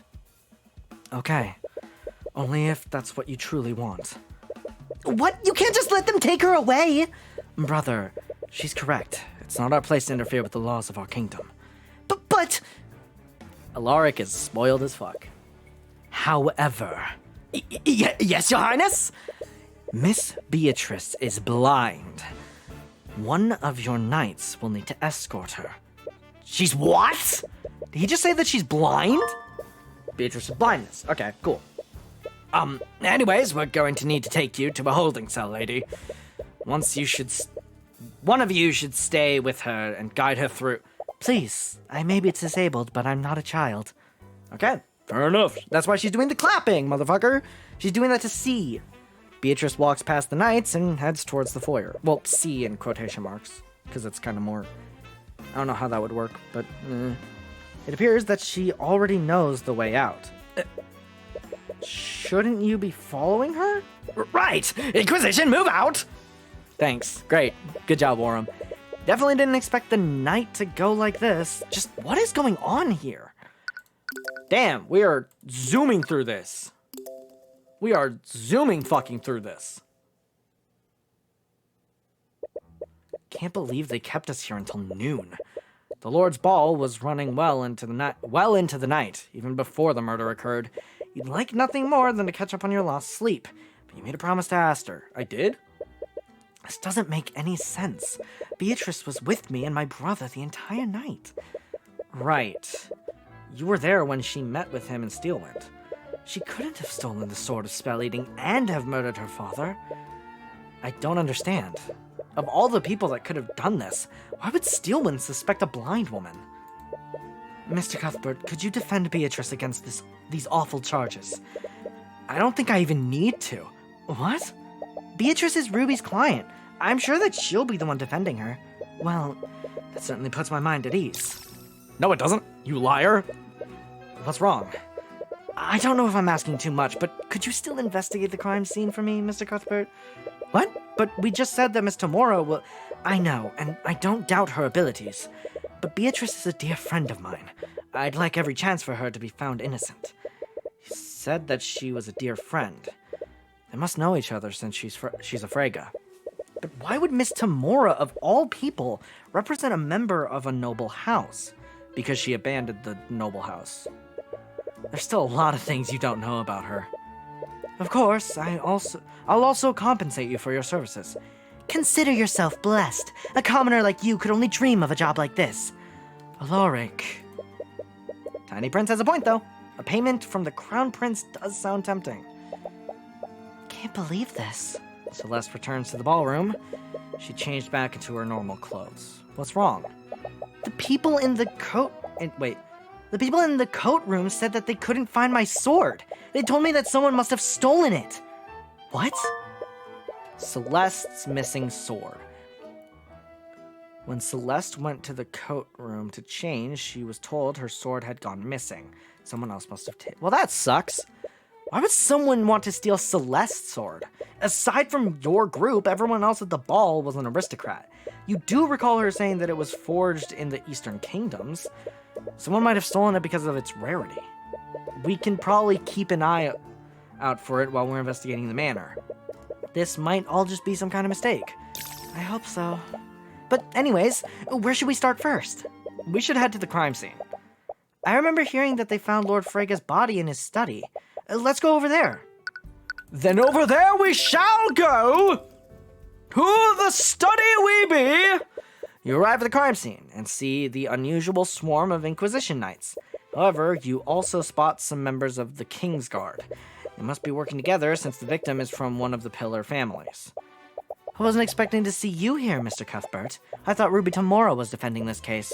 Prosecutor Steelwind approaches you as you enter the study. Awesome, cool, what's our lie? And she's followed by an unexpected yet familiar face. Wallace? What are you doing here? He's here as my aide for the investigation. Lies. I love dramatic irony. That's the entirety of Eris. You don't doubt Wallace's abilities, but you can't think of any reason why Steelwind would need his help. Hold on. Okay, there we go. But you suppose it's none of your business. Anyways, we're here on behalf of Crown Prince Aster. He hired us to investigate this case independently. I see. I'm sure he just wants to make sure the investigation goes smoothly. Hold on.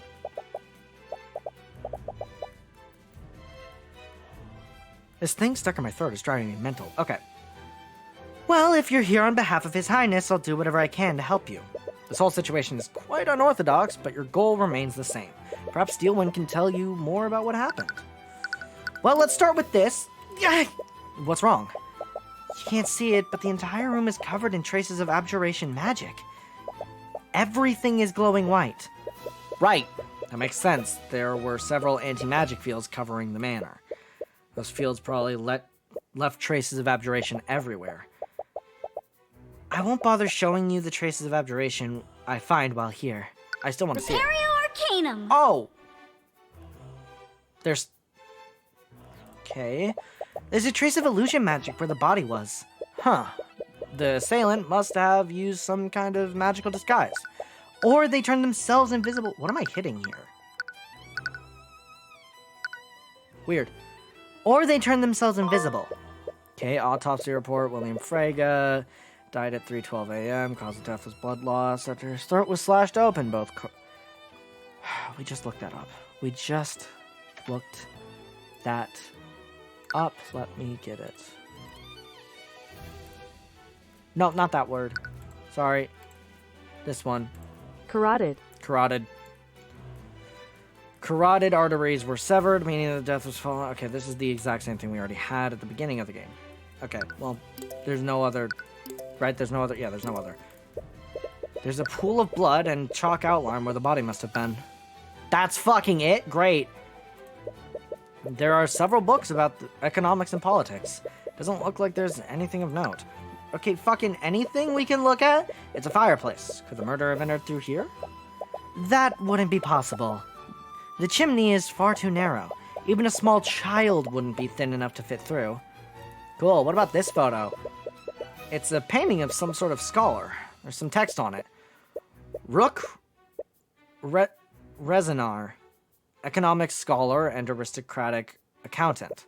He was known in some circles as Rook the Cook, due to his ability to cook the books for the 4 pillar houses. Let him cook! Literally, that's what it is. Okay. Rook the Cook. Sometimes I wish I could have a nickname like that. What about... What am I clicking? What about Crimson Demon? Not that one. What am I clicking? Oh, I'm clicking Detect Magic. That's what it is. It seemed... I was clicking... Okay, got it. Well, let's talk about the murder. What can you tell me about the murder? William Frege was found dead in this room after the lockdown was lifted. Wait, lockdown? What lockdown? From what we can tell, his throat had been slashed open with a letter opener. The cause of death was blood loss. Both of his... Both of his... Carotid. arteries were severed. Here's the autopsy report if you want a detailed description. Were you able to find the murder weapon? Yes, the murderer left it at the crime scene. It was a letter opener opened by the victim. Huh. The murderer must have found it in this room and used it. There was one strange detail about the weapon. The handle was completely shattered. We're not sure what to make of that detail, but it's as if someone... Hold on. It's as if something crushed the handle using tremendous force. Oh, this is just the blade. Okay. Murder weapon. Murder weapon was a letter opener with House Frege's crest on it. It must have been owned by the victim. Its handle was completely shattered. It would have taken a tremendous amount of force to crush it like that. What could have caused the handle to shatter like that? Let's talk about the lockdown that we didn't know existed. You mentioned that there was a lockdown. When did this happen? You didn't notice? The Inquisition did try to be discreet, but everyone noticed the commotion Beatrice and the two princes made over it.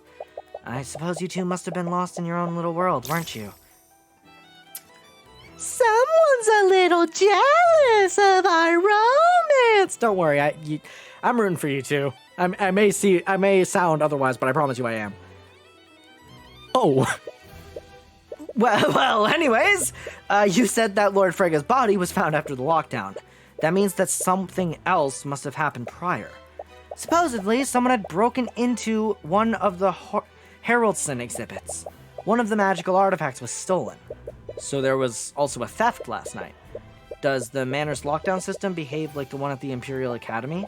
The systems are somewhat different.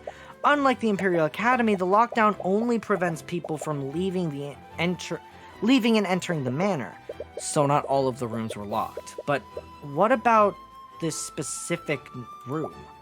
This room does have abjuration wards like... Hold on. This room does have abjuration wards that lock the door and prevent teleportation in and out of it. And in addition to that, the system placed an anti-magic field over the manor. Oh, I know what happened.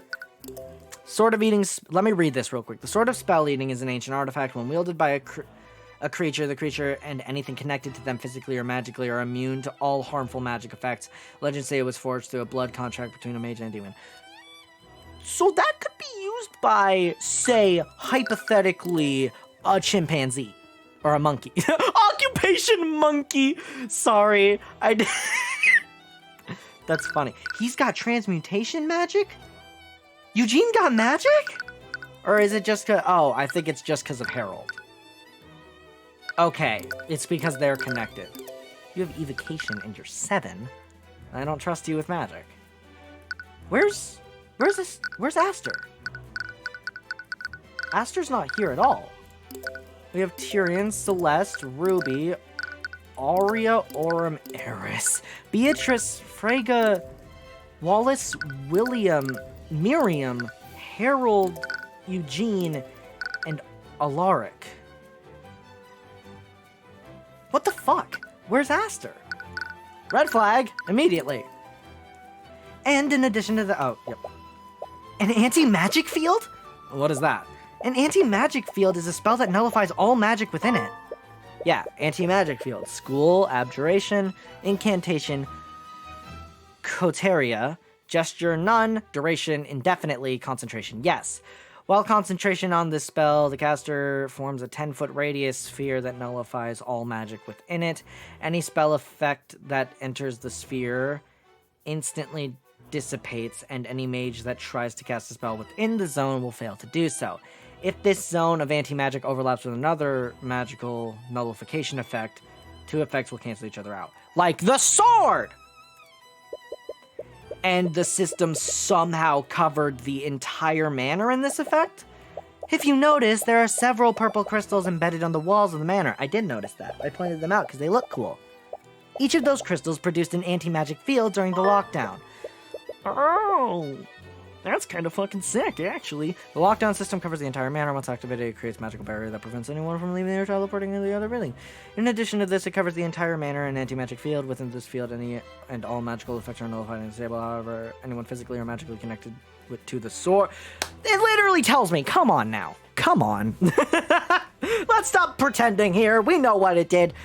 Connected to the sword of spell eating would be immune to the effects of anti-magic fields. So yeah, whoever had the sword... fair game. So no one could cast magic during the entirety of the lockdown. Oh, they're about to say it here. Not exactly. Someone could have used the stolen artifact to circumvent it, right? Because it's the sword. You mentioned that someone could have used the stolen artifact to get past the anti-magic fields. Which artifact was it? Which do you think you learned about them? It was the Sword of Spell Eating. That was the demon-forged item that could supposedly nullify magic. If the legends were true, someone could have used it to counteract the lockdown system. After Lord Haraldson reported the theft, the Inquisition discreetly placed the manor on lockdown. They searched every room in the manor to try and find it, but it was eventually found in Beatrice's bedroom. And that led them to believe that she had stolen it. That's correct. The King's Guard moved to arrest her, but Prince Aster ordered them to step down. Man, I feel... Okay, so I have emotions right now. Because here's what I'm feeling. I feel bad for Arya, because in her head, Beatrice is stealing her man. That's what it is. I almost guarantee you that Beatrice and Aster were betrothed to each other. But once Beatrice dipped out of the nobles and was no longer associated with the nobles, what's his name? Fuck. Aster. Aster was betrothed to a new person. That person was Arya Steelwind. But now that Beatrice is back, Arya's worried that their marriage would be more prominent than theirs, and so she's very worried that her man is being stolen. But on the other hand,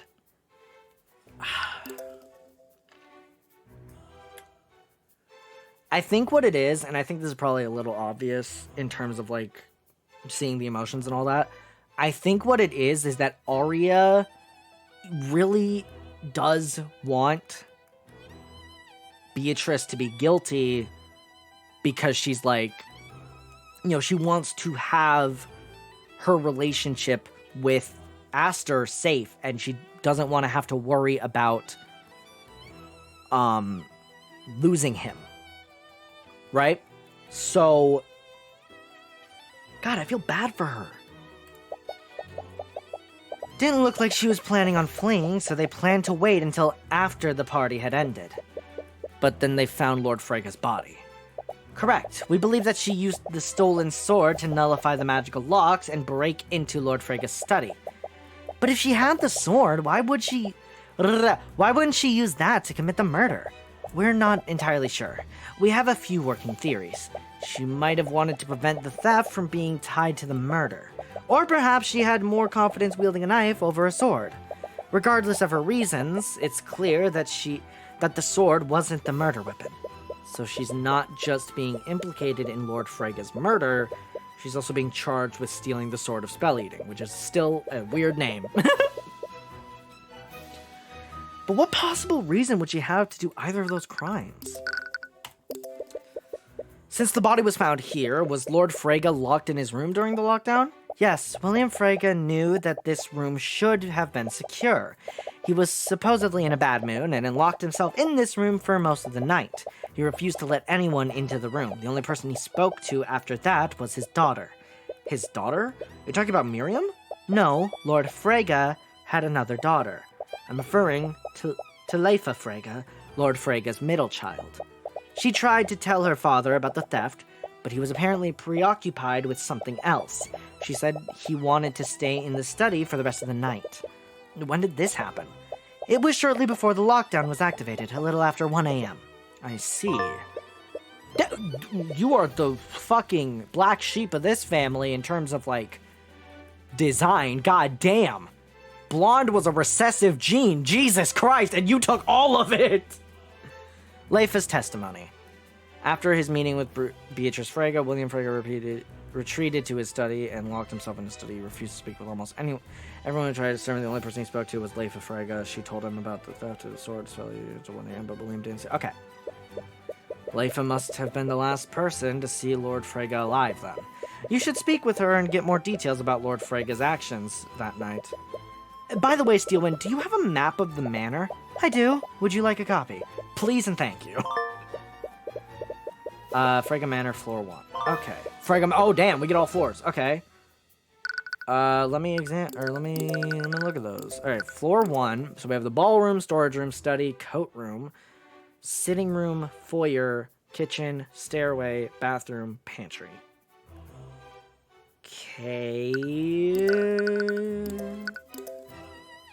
Rooftop garden, Miriam's bedroom, Beatrice's bedroom, bath, Leifa's bedroom. Why does Beatrice still have a bed? Whatever. Stairway, gallery, William's bedroom.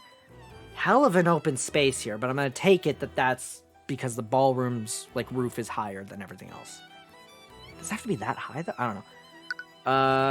Bathroom. Okay.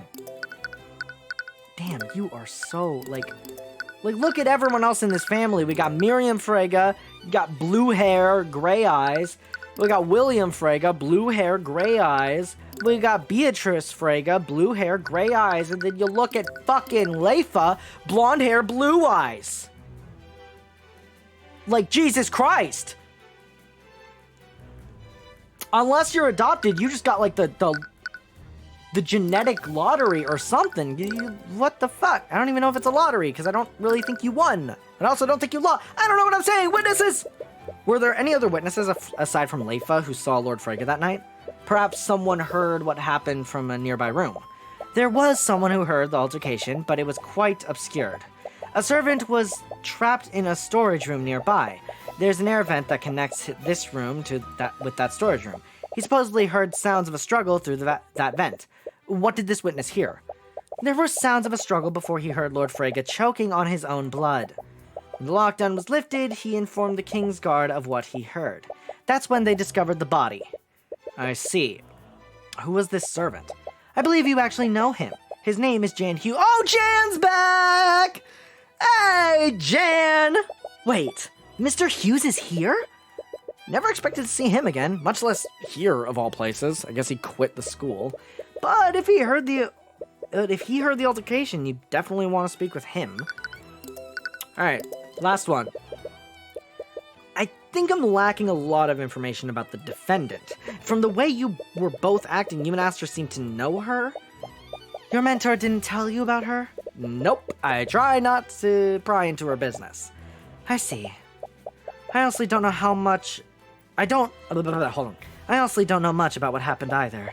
But Beatrice was Lord Frege's eldest daughter and his former heir to House Frege. Former heir? About 5 years ago, she fled Frege Manor and went into hiding. None of us knew where she'd gone. She ignored any attempts we made to contact her. She even used her magic to prevent us from scrying her. Last night's ball was the first time in years that Aster and I had seen her. Beatrice's story, which we know about now, but if that's true, how did Miss Tamora meet her? Meeting. Would you happen to know why Beatrice was meeting with her father after all those years? I have some ideas, but nothing concrete. I was hoping you could tell me. Tamora and Beatrice have both refused to disclose anything about their meeting. Damn it. What could that meeting have been about?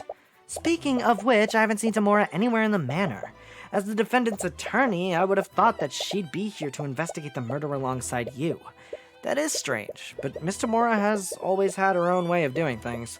Perhaps she's using a different strategy. Anyways, I imagine that she met with her father to request financial aid. Why do you say that? I have it on good authority that she was deeply in debt. That's the only reason why she would speak with her father after all these years. It's also why I believe she murdered her father. You think she murdered him for his inheritance? It's the only motive that makes sense. All right, there's a lot to work through here, so let's go. Oh, never mind. Prosecution will try to assert that Beatrice committed the murder. But what would she have needed to carry out all of the actions described? So the first thing we need to do is narrow down the time in which the murder occurred. When did the murder occur? The body was discovered after the lockdown was lifted, and Leifa Frege was there alive and was activated the entire study. The murder occurred during the lockdown? Right. The murder must have occurred during the lockdown. But that means that the murderer somehow got past the abjuration wards that protected this room. Those wards block teleporting, and they magically lock the only door leading into this room. Steelwind and the Inquisition believe that Beatrice used the Sword of Spell Eating to get past them. Regardless of what they think, we need to assume that the murderer used some kind of magic nullification to get into William's study. But that's not necessarily true, is it? What if the murderer entered the room before William locked it? If they were in the room when William locked it, they would have been trapped here until he decided to leave. Not only that, they would have been discovered the moment the guards entered his study. Maybe they used some kind of invisibility? Or they could have teleported away the moment the Kingsguard unlocked the door. Teleportation didn't occur. We didn't find any traces of conjuration magic. Yeah, and we also didn't find that either. What about Celeste's theory on invisible assailant? I'll admit that we did find traces of illusion magic, as did we. But the moment the guards saw the body, one of them cast Detect Magic. With that spell, they would have seen any invisible person hiding in this room. Wait, you can use Detect Magic like that? Of course, it's standard procedure. Like all spells, invisibility leaves traces of magic on the person it's cast on. So mages can use Detect Magic as a way to see through invisibility. So we know for sure that they weren't here before or after the lockdown. This means that whoever committed the murder used some way to bypass the abjurative wards that protect the room. And Celeste doesn't look happy. She looks disappointed in herself. Okay. Next thing to consider is the murder weapon. What did the murder weapon come from? It was a letter... My god. It was a letter opener that was presumably owned by William Frege. The murderer probably used it to avoid leaving evidence that incriminated them. The murderer took the murder weapon?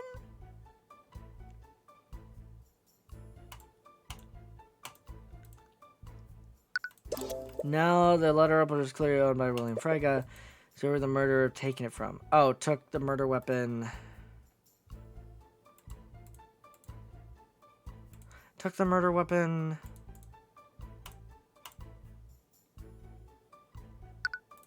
Okay, sorry. The wording felt wrong to me. That's why I was not going with that. Okay. Right, the letter opener came from this room. The murderer probably wanted to avoid using a weapon that would have implicated them, so they decided to use it and leave it here after the deed was done. But that leaves a glaring hole in the prosecution's case. And what would that be, Mr. Cuthbert? What is the flaw with the prosecution's case? Leifa Frege is it's completely... Beatrice Frege is completely blind. Beatrice Frege is completely blind. Even if she were somehow able to break into the highly guarded exhibit, how did she slip past the guard, enter Lord Frege's study? So you knew about that? Then why in the beginning of this case were you like, what? What? She's blind? What? I'm so confused. Furthermore, how did she locate the letter opener if she couldn't see it in the first place?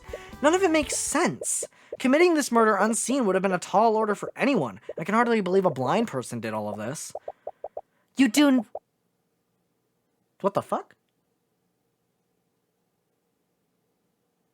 What the hell was that?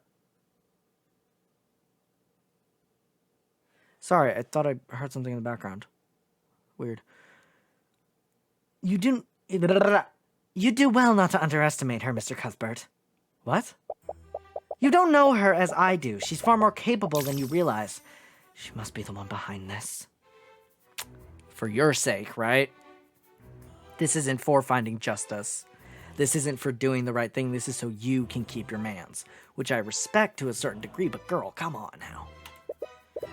I suppose I wouldn't know, but the idea that Beatrice did all of this is still ludicrous. I suppose I can't change your mind about that, but I have to ask you a question, Mr. Cuthbert. What would you do if you discovered that one of your clients was guilty? What? I mean, I tend to have an insight into these sorts of things. That would never happen. Ooh, that's a poor wording. I've already seen your uncanny ability to read people, but I'm only hypothetically speaking. So, what would you do if they were guilty? I suppose I'd withdraw and tell them to find another lawyer. And if no one else would represent them? I don't know, it would definitely be a hard choice for me. But I would never be able to represent them if I knew the truth. I just can't stand by and let a murderer escape justice. I see. Why do you ask? Huh? No reason. Okay. Anyways, she's made her stance clear. You still have a lot of leads to follow up on. You should move somewhere else. Okay. I guess the storage room, right? Talk to Jan. Talk to good old Jan. You enter the storage room hoping to investigate the air vent that connects to Lord Frega's study. When you come across a person laying on the floor. What? Jan, is that you? Oh, man. Was this all... What's with all this noise? I was having such a good nap, too. Mr. Hughes?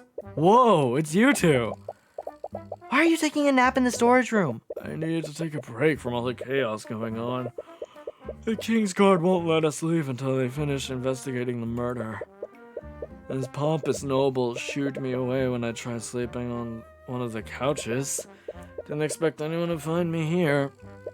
Anyways, the prosecutor told us that you heard the murder from here during the lockdown. Do you think you could tell us what happened, please? Sure, why not? My nap's kind of ruined anyways. Cool. Alright, Jan. So you're... Hold on. Yeah. Alright, I had an itch. Sorry. So you're working as a servant now? Not exactly, but I was a part of the catering staff. The twins started their own food business after Frega threw us out of the academy. Oh, that's nice. Well, it's nice except for the Frega threw us out of the academy part, but the first half is nice. Right. Sorry about that. Nah, it's not your fault. Even if Redmond was still headmaster, I'm sure the board would have found some other way to get rid of us. Wait, are Valentina and Valerie here too? No, they just contracted some staff to Lord Frega for the Lord's Ball. I think a bunch of other businesses did the same thing. You wonder how they feel about this. They lent their services to the very man who got them fired in the first place. William must have offered them a lot of gold. True. Anyway, the murder. Man, I can't believe I got myself pulled into another murder investigation. I know. Do I have bad luck or what? The prosecutor told us that you heard the altercation through the air vents. Could you tell us exactly what you heard? Well, I didn't hear everything. I was taking a nap in this room when it happened. Why were you napping here? I didn't have a choice. I accidentally closed the door when the lock was engaged. Before I knew it, I was trapped here. Right. You recall Steelwind mentioning that. Anyways, I heard the sound of some kind of struggle going on. Couldn't hear everything, but I heard Lord Frega shout, "Who are you? What do you want?" That went on for a few seconds, then I heard the sound of someone getting stabbed. That's not even the right word. Did you hear the voice of the assailant? I didn't say anything, but I did hear them. Their voice was really raspy. I think they had a sore throat or something.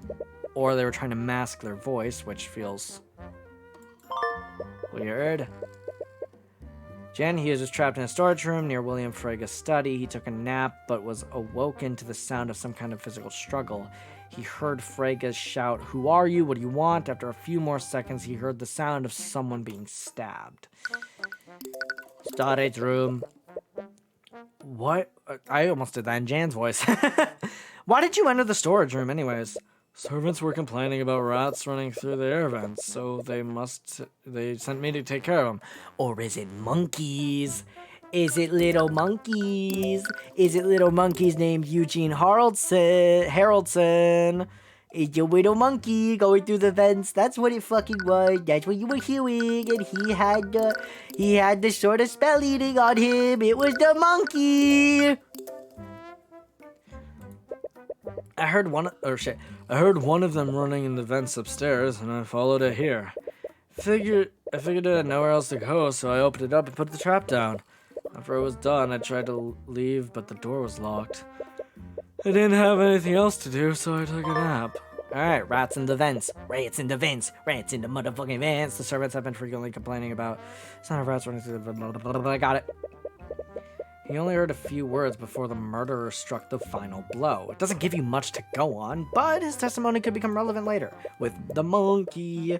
For now, you should probably move somewhere else. Cool. Anyway, nope, that's the wrong button. Anyway, cool. Bye. Let's go to Beatrice's room. Yep, that's literally the only place we can go to. Come on, Tracker, where are you? I take it that's Miriam. Achoo! As you enter Beatrice's room, you were unexpectedly met with a large cloud of dust. Wow, this place has not been cleaned. Oh my god, you're adorable. You're adorable. Okay. Oh. Alright, I'm gonna try, like, soft, innocent voice. That's what I'm getting, but also it might just sound the exact same as the other two characters. Fuck this. Can you tell that my female voices are very limited? My girl voices are so hard to do, man. I'm not trained in the ways of girl voice. That would be a cool skill, though. Anyway, your vision clears up, and you realize that there's someone else in the room with you. Sorry, I didn't mean to intrude. No, there's no need to apologize. But I would like to know what you're doing here. We're on behalf of the Crown Prince. We're investigating the murder of William Frege. Oh, I see. My apologies. Didn't quite get your name. My name is Leifa. Leifa Frege. Leifa Frege! Occupation noble. So this is Leifa. According to Steelwind, she was the last person to see Lord Frege alive yesterday. She might have some information about how he was acting that night. Well, let's talk about it. What did you see, girlie? I'm sorry for your loss, Lady Frege, but do you mind if I ask you some questions about last night? Of course. She does not look pleased to do it. Prosecutor Steelwind told us that you were the last person to see him alive. Did you notice anything unusual about your father's behavior? Well, he was extremely upset about something. I think Beatrice may have offended him during their meeting.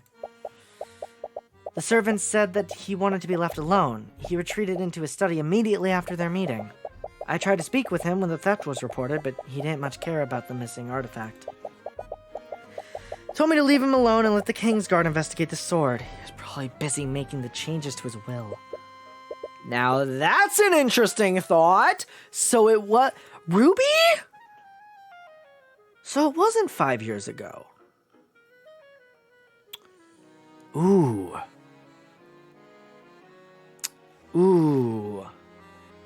I don't trust Lady Tamora. Or no, it's not Lady, but I don't trust Miss Tamora.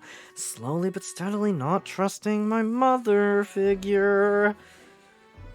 Ruby, what the fuck are you doing? You're actively getting people to say perjury, motherfucker. What the fuck? When did you speak with him last night? It was before they activated the lockdown. It was a little after 1 a.m. that night. Leifa's testimony. That's that contradiction we point out in the courtroom. She said 5 years ago, but we have Leifa's testimony that it happened literally right then and there. But testimony in air quotes, because we got it from her mind, but whatever. And do you have any idea what he was doing in his study? What? No, I have no idea. You detect some fear from her. Lady Frege, is there something you're not telling us? It's important that we know about your father's actions before his death. I'm sorry, I don't know anything else. She's actively lying. Did Ruby already get to her? Did Ruby already get her to...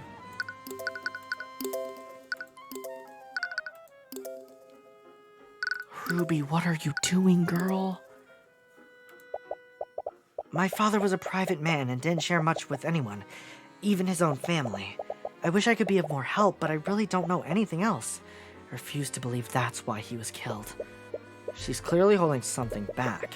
If you can reveal what she's hiding through an argument, she might be more willing to cooperate. But you'll need more information about William and his will first. In the meantime, you should figure out what else she knows. A lot. I noticed that this room hasn't been cleaned recently. Do you know why? It's because I've forbidden the servants from cleaning this room. And why would you do that? Beatrice is very dear to me, and I couldn't bear to have her room disturbed after she left. This room was the only memory I had of her after she left. You suppose that makes sense? She must have been holding on to the hope that her sister would return. And what about the Sword of Spell Eating? Did you know that it ended up in this room? I'm not sure. It's possible someone planted it here to frame Beatrice. I can't say they would choose this. I can't say why they would choose this room, though. I just want to do one thing. Repario Arcanum! There's a trace of transmutation magic under the bed. I can see it clearly. Let me take a closer look. It's Crimson Lotus! What? Your sword? It's my sword! What? You never knew her sword had a name. I thought we did know that! What? Alright. So this is where it's been. But why would it be here? This is also the room where they found the Sword of Spell Eating. Are the two thefts related somehow? But why? The only thing similar about them is that they're both swords. There's definitely more to this, but what? Okay, Celeste's sword. Celeste, you later find the missing sword was found in Beatrice's room. This was also the room where the Sword of Spell Eating was found after it was stolen. These two elements somehow related. It's Crimson. Can we change the name to Crimson Lotus? Whatever. Okay, so there's no other... Yeah, there's no other magic. Okay. We got what we need. William Frege. What kind of person was your father? Ooh, loaded fucking question. Doesn't look like William Frege was very beloved. My father was a complicated man. He was a brilliant scholar and a businessman, but he was cold and distant father. I see. Did he have any enemies? As the head of House Frege, he controlled nearly every banking house in Wyverngard. There were many people who resented his wealth and power. Can you remember anyone specific? Perhaps someone that he'd slighted recently? I couldn't, for some reason my brain froze on that. There was Lord von Sanctin. Hey! Interesting. The ruling Lord of Arenax? Yes, I heard that there was recently involved in a court case. Ha! What? Court case with the what? That's crazy! What the fuck? What? My father has been using the controversy as an opportunity to slowly take control of von Sanctus Industry. And from what I've heard, he's been extremely bitter about that. Von Sanctus's reputation must have taken a hit after the Dracogan trials. You doubt he'd get himself involved in another murder, but you can never be too sure. I want to speak with him and get more details. Although, would he even consider cooperating with you? Probably not, right? Anyways, are there any other enemies he might have had? No, none that I can think of. Okay, interesting. Let's talk about Beatrice. What can you tell me about Beatrice Frege? I heard that she fled the Frege estate 5 years ago. Before she left, Beatrice was one of the most powerful mages I'd ever seen. Hold on. Okay. She is incredible.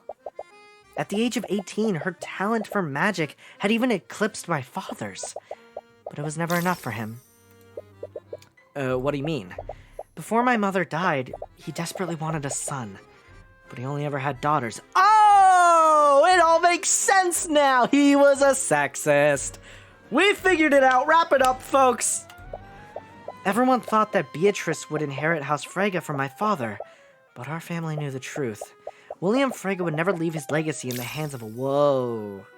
Ugh. Awesome. Cool. We love him. I cannot stress enough that I am being sarcastic. I hate him. Guys, sexism, not a good thing. William Frege would never leave his legacy in the hands of a woman. What? No matter how hard Beatrice tried, my father would never acknowledge her accomplishment. So then who was gonna get it?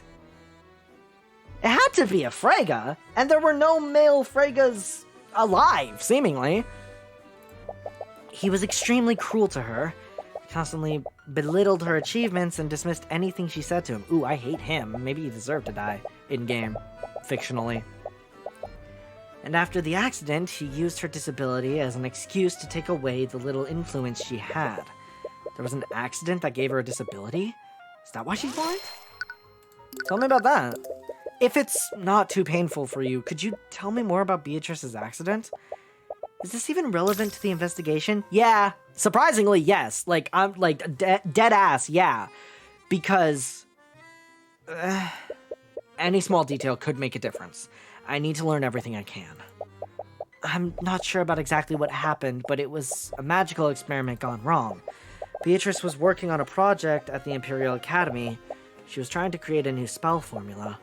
We're still not sure what happened, but there was an adverse magical reaction. The resulting explosion seriously injured her and left her completely blind.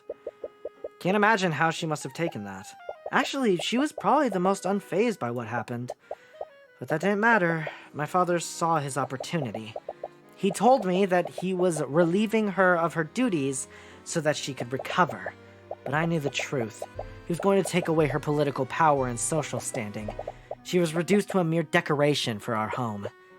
And that must have been why she left. Did she contact you during the time that she was missing? No. No one had heard from her during that time. But as much as I was worried for her, I was also a little happy. Unlike Miriam and I, she had finally broken free from my father. I have no idea what would cause her to return here. You think you've learned everything you can for now. Perhaps you should move elsewhere. No, bitch, I haven't! Where's my goddamn argument? What can you tell me about this, Lady Frege? My apologies, I don't think I'll be of much help with that. Where's my goddamn argument? I'm sure Beatrice's return must have been surprising for you. It is, to be honest. I've been hoping for her for years that she'd finally return. But now that she has, she's just gotten pulled into another one of our family's messes. There we go. Let's talk about your family. Even after being blinded, Beatrice continued to fight for her freedom. Despite everything that's happened to her, she's always remained determined to live her life on her own terms. I remember when she first came back to the estate after her accident. My father was convinced that she'd be completely helpless without her sight. But she refused to let her blindness define her. She learned how to navigate the estate using other senses and continued to study magic. It's ironic, really. My father used her disability as a way to control her, but in the end, it was the very thing that allowed her to break free. Lady Frege's psychological profile is complete. I almost said psychology. Alright, then let's... Why can't I argument with her? Hold on.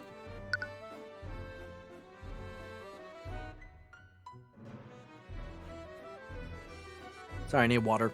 Blech. Okay, I guess we fuck off then. I'm sorry if you heard that in the background. You explore the manor further and find one of its many sitting rooms. And there's the bitch! There's the fucker!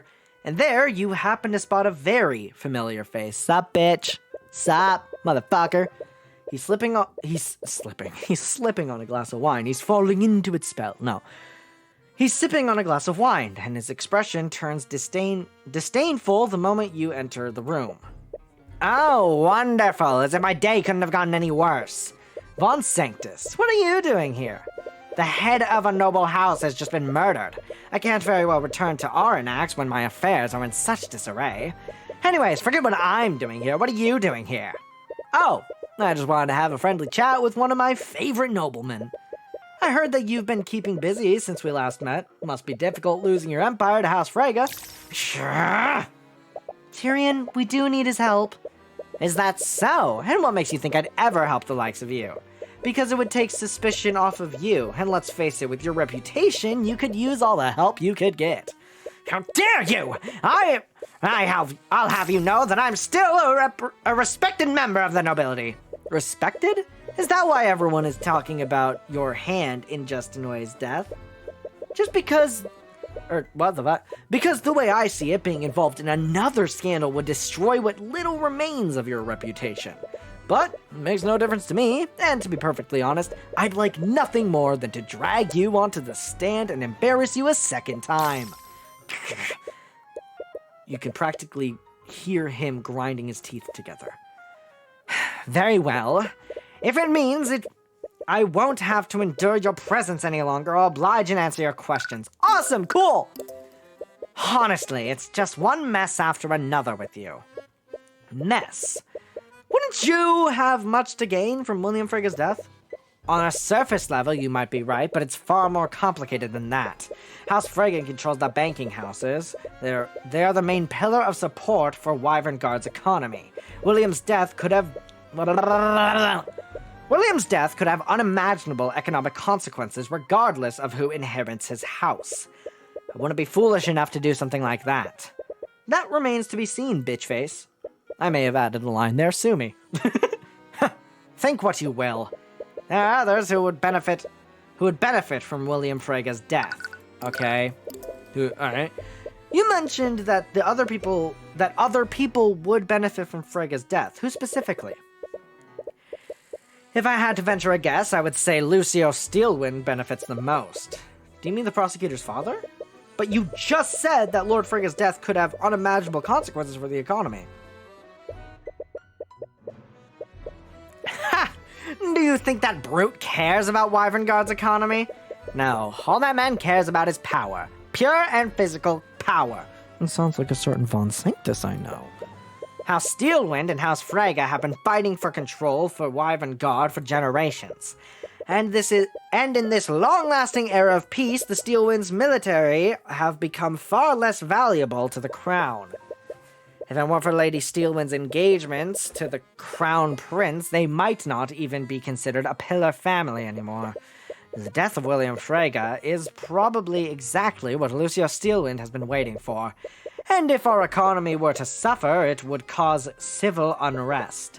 In a scenario like that, the Crown would have to rely on Steelwind's forces to maintain order. Does make sense, but could Arya's father really be involved with this? I don't think he did it, per se. It's clear that you think Lucio Steelwind would have much to gain from this, but can you think of anyone else? Well, there is Harold Haroldson. That can't be his real name. But what would Mr. Haroldson possibly gain from Frega's death? If he says Harold, I'm gonna punch him. Okay. From what I've heard, William was planning to defund the Haroldson Hall of History. Really? Why would he do that? I'm not sure of the specifics, but supposedly Lord Haroldson, I keep wanting to say Haroldson when it's allowed, Lord Haroldson has refused to But supposedly Lord Haroldson has refused to omit the less flattering parts of Wyvern Guard's history from his exhibits. It's gotten blatant enough that he's drawn the ire of the king himself. They actually got into a very heated argument before the Lord's Ball about it. I heard that William declared that he would be removing House Haroldson from his estate. Don't want to suspect Mr. Haroldson, but you need to examine every possibility. And also, Monkey, we have a lot of evidence pointing to Monkey, so... As the curator, he would have the easiest access to the Sword of Spell Eating, and he could have staged a robbery to cover his tracks. Okay, now that we're, actually pointing it out, maybe it's not him. At the very least, you should give Mr. Haroldson a chance to explain himself. We'll do that. Beatrice, what can you tell me about the defendant in this case? What? She's your client. Surely you would know her better than I. Humor me. Well, I'm sure you're aware that she fled the Frega estate 5 years ago. In doing so, she's not only dealt a blow to House Frega's reputation, but she also directly insulted the Crown Prince by breaking her engagement to him. Wait, Beatrice was engaged to Aster? Yes, it was quite the scandal at the time. I fucking knew it. So that's why Arya is so dead set on it has to be Beatrice. Because otherwise, you know, their marriage might still go through, and she doesn't want to risk that. Yes, it was quite the scandal at the time, and Lucio wasted no time in pushing his daughter into taking Beatrice's place. Oh, is that why those three were so awkward last night? Honestly, the situation is just an absolute mess, and that woman's return will complicate things.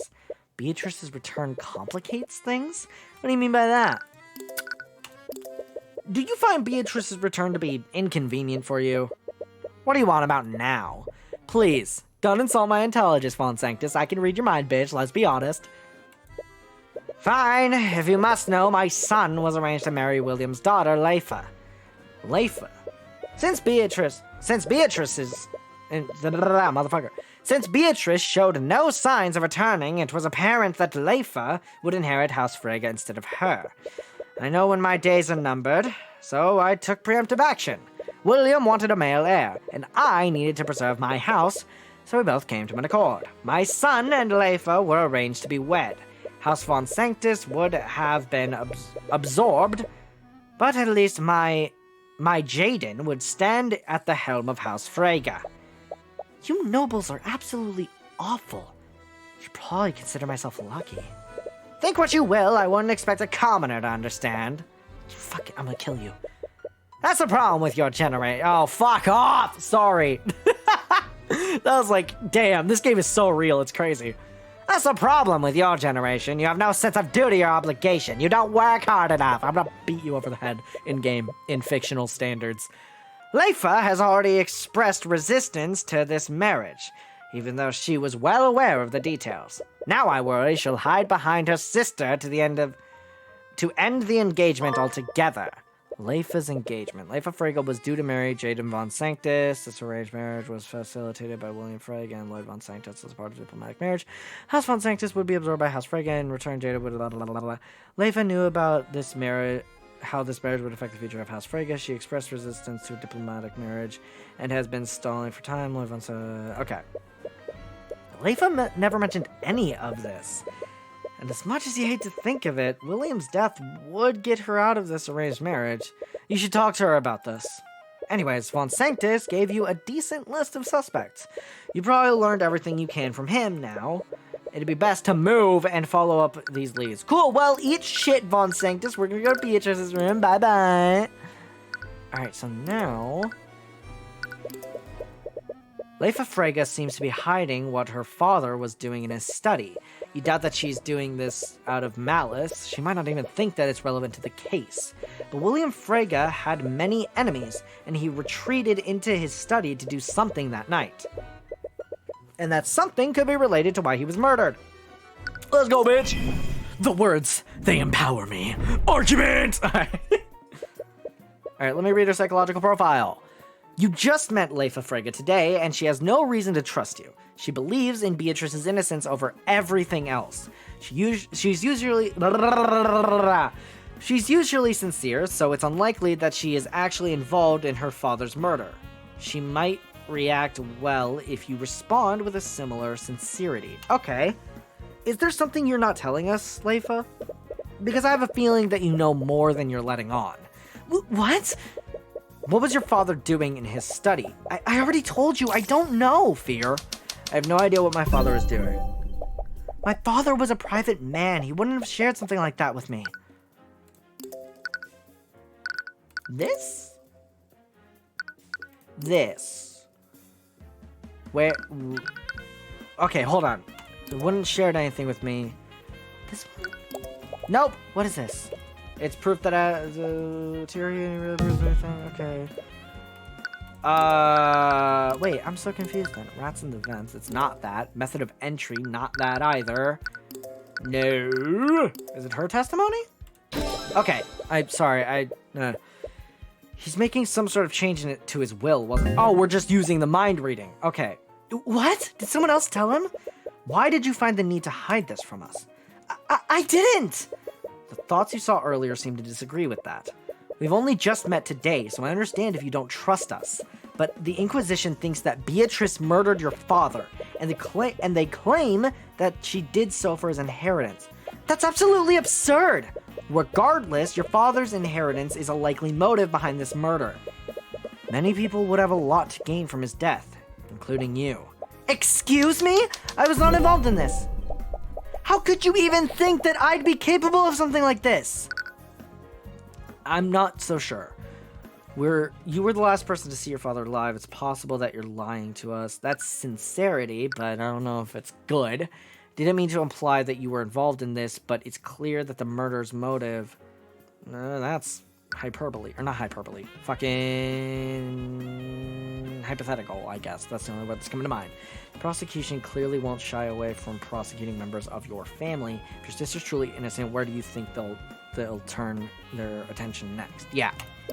What the fuck? We're trying to say, like, your sister is innocent and we're trying to prove that, bitch. It doesn't matter what I think. The prosecution clearly won't shy away from prosecuting members of your family. You were there, the last person to see your father alive, so if your sister is truly innocent, where do you oh, wait, I'm dumb. Please, do you think I'll respond to such empty threats? I have cooperated with the Inquisition. I have nothing to hide. Then this one? Motherfucker! I'm not so sure, blah, blah, blah. You were the last person to father alive, blah, blah, blah, blah. And what could I have possibly gained by doing that? I've gained a blah, blah, blah, blah, blah. If I did okay, we get it. I was wrong. I didn't mean to imply that you were involved in this, but it's clear that the murderer's motive was to take control of House Freyga. That's hypothetical, though. This means that their plan is heavily relied on who William Freyga was leaving his assets to. Oh. So I need to know, Miss Freyga, how was your father planning to change his will? I don't know. I was never aware of the details of my father's will. I've already told you, my father was a secretive man. He didn't share the details of his estate with me.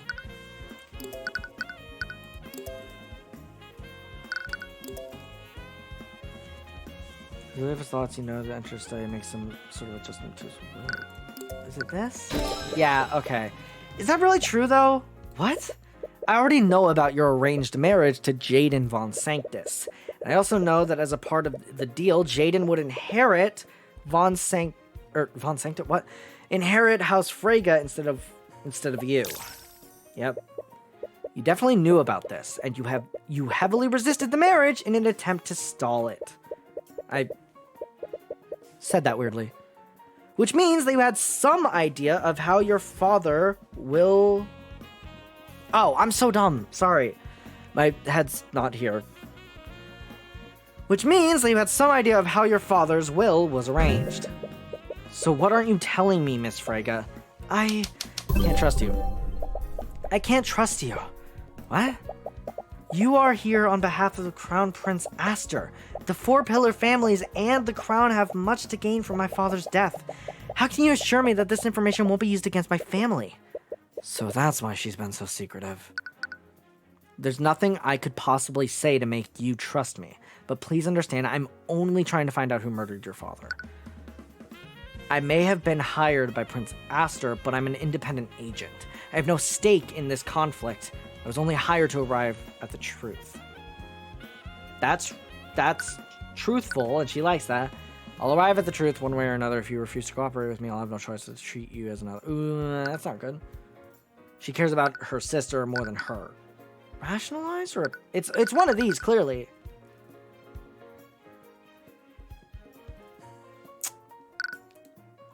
She's usually sincere, so it's unlikely that she actually involved with her father's murder. She might react well if you were... This one? Fuck me! I may have been hired by Prince Aster, but I'm an independent agent. I have no stake in this conflict. I was only hired to arrive at the truth. How can you expect me to trust you when you're so obviously close to Prince Aster and Lady Steelwind? Yeah, I'm sorry, but I just can't trust you. Trust is a matter of emotion, not logic. There's nothing I could possibly say to make you trust me. I knew it was between those two. That better be the end of your thing, I swear to God. But please understand, I'm only trying to find out who murdered your father. And to do that, I need to know everything that he was doing that night. Argument 1! Barely by the skin of our fucking teeth. I have no reason to trust you, but somehow I can tell that you're being sincere. Will you really protect Beatrice? You're about to reassure her that you will. Something in the back of your mind stops you.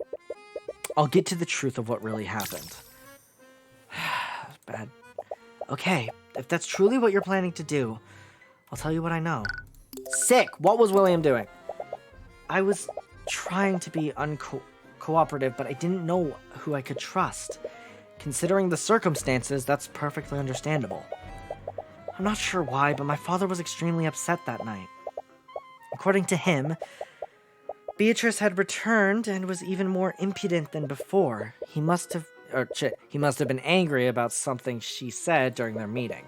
Did he tell you what their meeting was about? He didn't, and honestly, I didn't really care.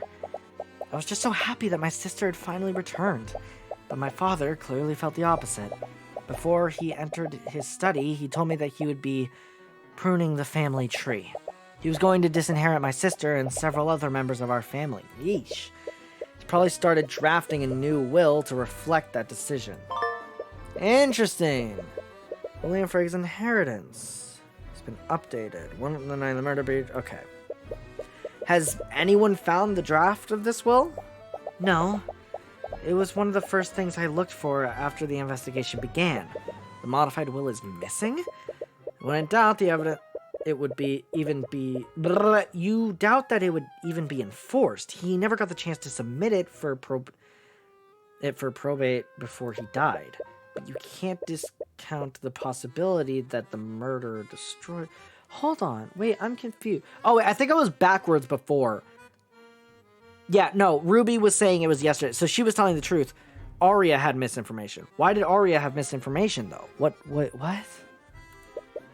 Did anyone else know about this? No one. I didn't even tell Lady Steelwind when she questioned me. Because it would have given Beatrice a motive to commit the murder. Anyways, thank you, Miss Frega. Mr. Cuthbert? Yes? My sister is not a bad person. There's no way that she did something like this. Despite what she says, she seems to have some doubts. She's in good hands. Ruby Tamora is the one defending her in the trial, after all, until I jump the fuck in to prosecute. I hope so. Anyways, you think that you've learned everything you can from Leifa. There's only one last person to speak with. Harold Haraldson. Alright! Oh, there, it's gone. Hey, would you look at that? It's fucking gone. This is a complete mess. As you enter the gallery, you spot Haraldson inspecting the shattered remnants of a display case. If you recall correctly, the display case he's looking at once held the Sword of Spell Eating. Oh, Mr. Cuthbert, I had a feeling I'd be seeing you again. He's working for the Crown Prince. Can he be trusted? You know. It seems word has spread about your deal with Aster. Hello again, Mr. Haraldson. Harold. Right. Harold. I'm sure you already know that I'm investigating the murder of William Frega. And the prosecution suspects that someone used the Sword of Spell Eating to break into Lord Frega's room. I was wondering if I could ask you some questions about the theft last night. I'll tell you what I can, but I'm not sure how much help I'll be. Cool, let's talk about the artifacts. I can't believe a museum owns such a powerful magic item. I would have expected the noble houses to take them for themselves. Well, the nobility of today don't have much use for items such as these. The power of a lord is based on politics rather than magical strength, and a noble wouldn't want to wield the sword of a demon, even if the legends are just stories. A demon? Oh, right, the Sword of Spell Eating is said to be forged from a pact between a demon and a mage. Is making a pact with a demon just Oh, fuck. Isn't making a pact with a demon just asking for trouble? They definitely betray you for the first chance they got. Well, legends say that demons often drafted blood contracts for this reason. Wait, do you mean like a legally binding contract? The concept is similar, but once you sign a blood contract, both you and the demon are magically compelled to fulfill its terms. Sorry. Excuse me. It's said that violating its terms will result in instant death for the offender, no matter who it is. So I guess there's some protection. Well, as an attorney, I'm sure you understand that it's possible to exploit and use loopholes in any contract. And according to legends, demons take great pride in their ability to deceive and corrupt people. The theft. According to the prosecution, the theft took place during the Lord's Ball. Shouldn't there have been plenty of witnesses in the gallery at the time? That's the strangest thing. Supposedly, the gallery was completely empty when it happened. What? That can't be right. And honestly, I have no idea how anyone could produce enough magic to shatter the display case anyways. Were the wards protecting the case that powerful? They were powerful, but that's not the issue here. It would be one thing to dispel the wards and remove the glass protecting, but it's another thing entirely to completely annihilate the abjuration wards and shatter the glass.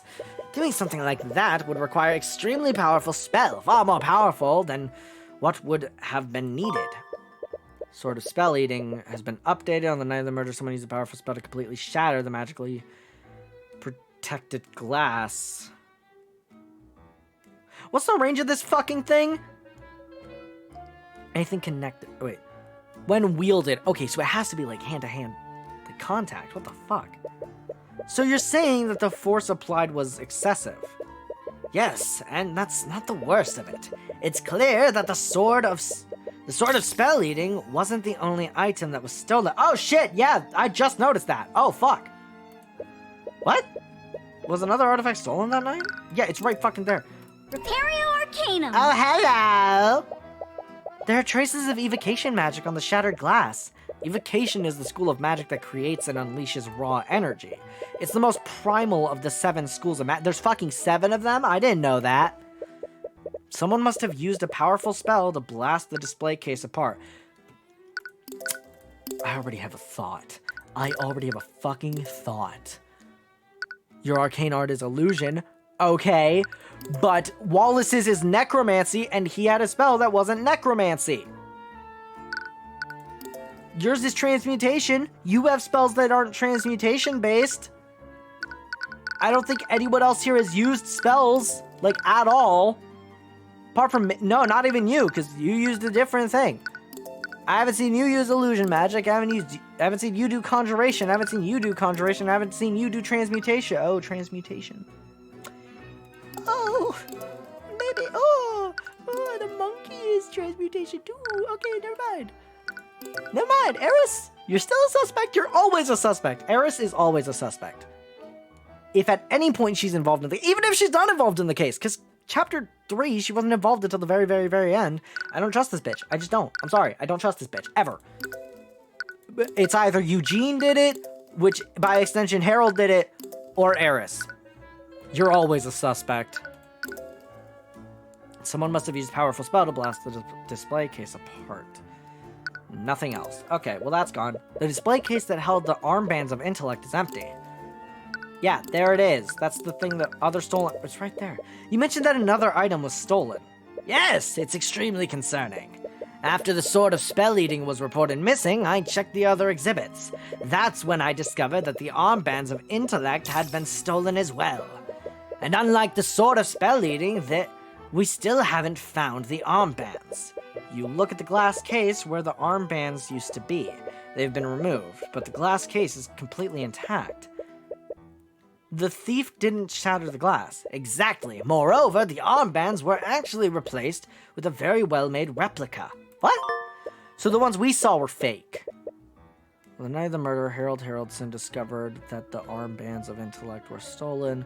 Glass case holding the armbands weren't shattered. The armbands were... Okay. What is going on here?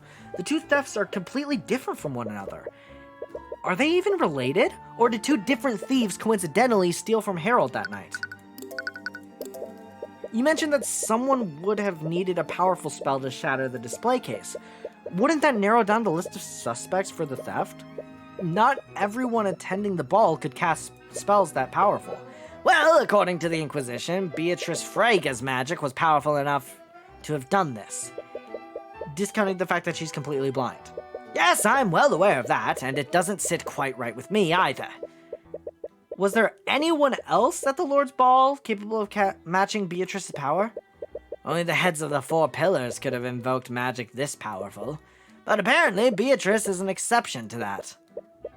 Is Beatrice really that powerful? Or is she being scapegoated by one of the house leaders? That's a Yu-Gi-Oh card. Sorry! But the cases can be opened normally, can't they? Otherwise, how would you transport the artifacts from place to place? Ah, yes, the magical locks on the case can be disabled. Fear. You detect some fear. Is he hiding something? How are they normally disabled? They can be turned on and off using a spoken password. And how many people know this password? Only myself. I personally oversee the transport of these items when they're moved. Okay, Herald security. The artifacts on display at the Lord's Ball were protected by layers of abjuration spells. Even a highly skilled... Oh, this is updated, not new. The spells that guard the display case be temporarily disabled as spoken password. Heraldson is supposedly the only person who knows the password. Okay, so Herald could have stolen the sword that night. Could he have staged the robbery to cover his tracks?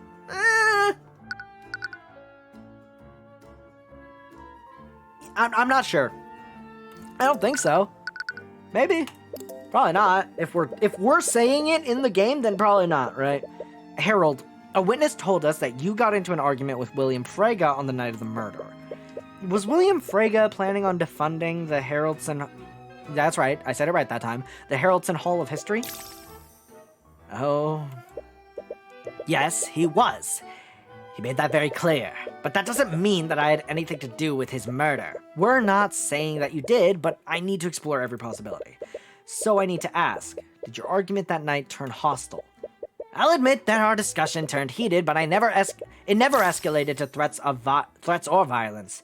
With how insulting he was, it should have. William was being unreasonable, and I was frustrated. But that's all of it. He deserved what happened to him. Okay, you have some hostility towards him. The eye shows you more resentment than he's letting on, but I don't think he killed him still. He said it should have, but it didn't. Did you have any conflicts with him prior to that night? We have had disagreements in the past. He was receiving pressure from the royal family about what I was displaying in my museum. The king believed that some of my exhibits were too controversial for the public eye. What do you mean? I'm sure you've noticed the rising tensions between the common folk and the nobility. I've never been one to shy away from the bloodier parts of Wyverngarde's history. The citizens must know about these parts of history, otherwise we're liable to repeat them. However, the king believed that my historical exhibits did nothing but dig up old wounds. Nothing but simpletons, a lot of them. The nobility thinks they can smooth public relations by censoring history, as if they couldn't get any worse. I have so much I could say. Alright. Anyways, it's clear that Harold is passionate about his work. Would that passion drive him far enough to commit murder, though? Okay, real quick. This is driving me insane the more I look at it. I want to get a screenshot of this, of the earrings. I want to save this. Earrings. I'm just going to call them earrings of youth, because I don't remember what they are. But I want to save that, because I genuinely believe that... I genuinely believe that she's got those. That Ruby has those. Those look like her earrings. I just fucking realized you guys can't see them. That's what... there. Those things, like right there. Like, I'm pointing with my hoodie. Actually, let me put it in my hand. That one. That one right there. That's... yeah, that. I'm suspicious of her because those look like her earrings. I realize you can't see them, and I've been a silly little guy. Those right there, I'm worried. So, yeah, these things, I'm afraid that she used them. So, okay. But out of the way, let me just put me back where I normally was. Okay. So, yeah, I apologize for hiding them, but that's yeah. That's either what, that's that. Yeah, okay. I didn't even read that fucking thing, but I called him Haraldson, apparently. Thank you for your time, Harold. Harold. I think we'll be on our way now. Okay. We have a lot of info, but none of it really leads anywhere. So many people have had a motive to murder William Frege. But who actually did it? Perhaps you should take some time to review everything that you've learned. I was waiting for it. Yeah. Motives aside, let's go over the events that happened that night. It all started when the Sword of Spell Eating was stolen. What do we know about the thief of the Sword of the Spell Eating? We don't have a specific suspect, but we do know something about them. The thief is a powerful mage. Oh, we're flashbacking? Okay. It would be one thing to dispel the wards and remove the glass protecting it, but it's another thing entirely to completely annihilate the abjuration wards. We just read this. Doing something like that would require an extremely powerful spell, far more powerful than what would have been needed. The thief was a powerful mage. That's the only way they could have shattered the magically reinforced glass. But what about Harold? He could have just unlocked it using his password. He could have stolen the sword and staged a robbery, but he couldn't have shattered the glass. Only a powerful mage could have done that, and I doubt Harold would lie about that when we could easily confirm it was Steelwind. Right, but then what happened next? They brazenly stole the Sword of Spell Eating. This caused Harold to report the theft to the Kingsguard. After Lord Haroldson reported the theft, Inquisition discreetly placed the manor... Lord? The fuck? Anyway, placed the manor on lockdown. They searched every room in the manor to try to find it, but it was eventually found by Beatrice's bedroom. And that led them to believe that she had stolen it. That's correct. The Kingsguard moved to arrest her, but Prince Aster ordered them to step down, and she's sad about that. And then there's Leifa's statement. My father was extremely upset about something. I think Beatrice may have offended him during their meeting, sad and afraid. The servants said that he wanted to be left alone. He retreated into his study immediately after their meeting. I tried to speak with him when the theft was reported, but he didn't much care about the missing artifact. This happened before they activated the lockdown. It was a little after 1 a.m. that night. What does this tell us about William Frege? He died. That he's dead. He's not living. Leifa's account gives us a clear fact about when William died. Harold died. William died after the theft was reported? Leifa spoke to... Oh.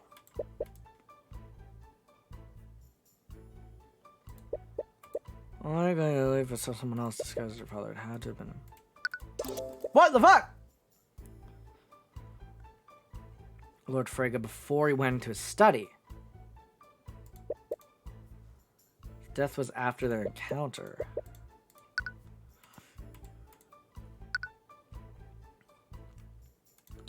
Okay, there we go. Sorry. Ha! Hold on.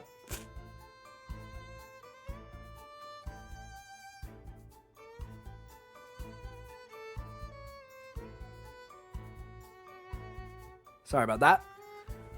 William Frege was murdered after the lockdown was activated. This means that whoever killed him bypassed the lockdown and broke into the magically locked room. They had to have used the sword, right? That's likely, but not necessarily true. Give me 1 second. I am experiencing issues. Why am I experiencing issues? I don't know. Okay, sorry. Why am I experiencing... Why am I experiencing issues? Okay. Sorry about that. What the fuck? Whatever. Can't really do anything about it, so... Let's go! That's likely, but not necessarily true. An anti-magic field would have also had the same effect. The murderer could have stolen the Spell Eater sword to throw off the investigation. But anti-magic field is a high-level spell. Not many mages... Right. Never got a chance to speak with Lucio Steelwind. But given his status, you wonder if that would even be possible. Either way, it's a good start, and it's not as if we're defending this case. The trial is getting close anyways. You don't doubt Miss Tamora's abilities, but you should share what you've learned with her before the trial begins. It's a little strange that you haven't seen her since the investigation began, but she might be meeting with Beatrice at the dungeon.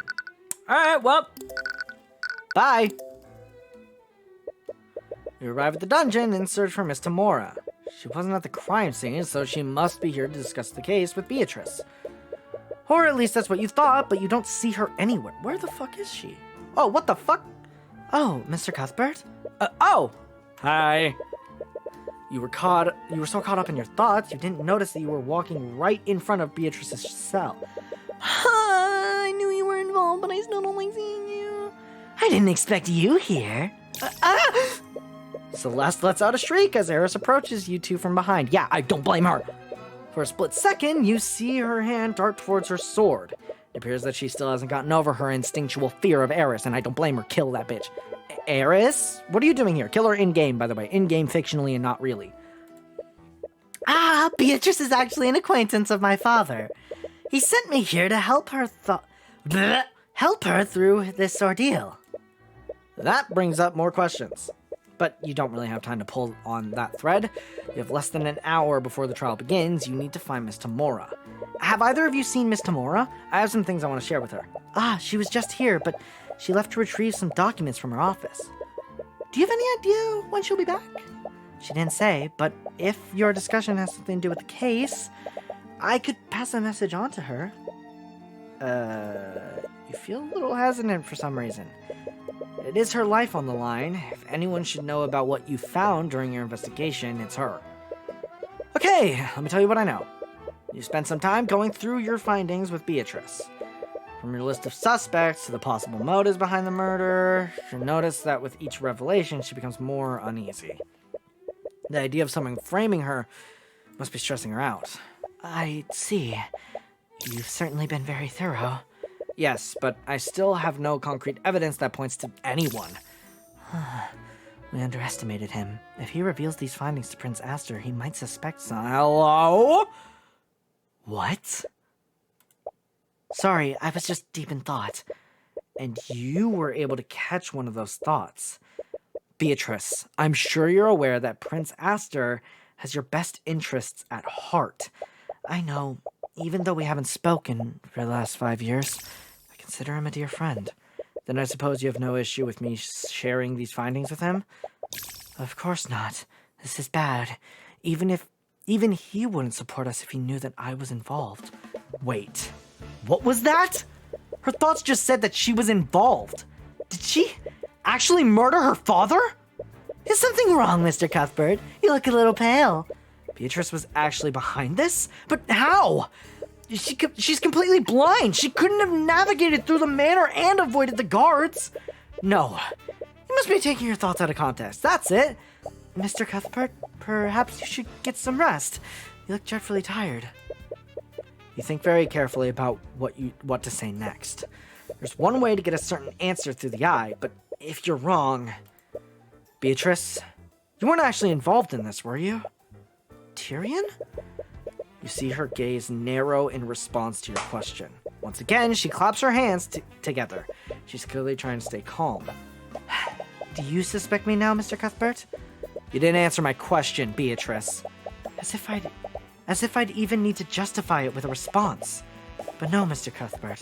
I was not responsible for my father's murder. At least not directly. I was technically an accomplice. Oh. An accomplice? Did she work together with someone? Cuthbert? Miss Tamora? Your mentor seems to have sensed the mood in the air. She raises an eyebrow at you. Miss Tamora, can I speak with you alone for a second? Okay. What's wrong? Is everything okay? Miss Tamora, Beatrice, she actually did murder William Frege. Miss Tamora's gaze narrows. Her eyes dart around the room to make sure the guards didn't overhear you. What are you talking about? How could you possibly know that? I used the Eye of Horus on her. She conspired with someone else to orchestrate William Frege's death. Fear? Have you told anyone else about this? No, it's not as if they'd believe me anyways. You're the only person who knows about my abilities. Okay? Just stay quiet about this for the time being. Anyways, I need to get ready. The trial starts in half an hour. What? You're not seriously going to defend her, are you? Of course I am. I'm her attorney. But she's guilty! I saw it! Look, at this point, I don't know what you saw. do you think I can just abandon a client minutes before the trial? No, but it's not for either of us to decide who's guilty and who's not. Everyone has a right to an attorney. Our court system needs a defense attorney and a prosecutor to keep things fair. More importantly, you have no right to use the Eye of Horus on my client without my permission. What? But I don't have time to argue about this. We will be talking about this later. Before you have a chance to respond, Mr. Mora walks away. Celeste sees both of you and awkwardly approaches you. Hey, Tyrion? Is everything okay? Celeste, I think Beatrice was actually behind this. What? You don't blame her for not believing you. It's not as if you can tell her... It's not as if you can tell her about the Eye of Horus. Although, why haven't you told her? Alright, I believe you.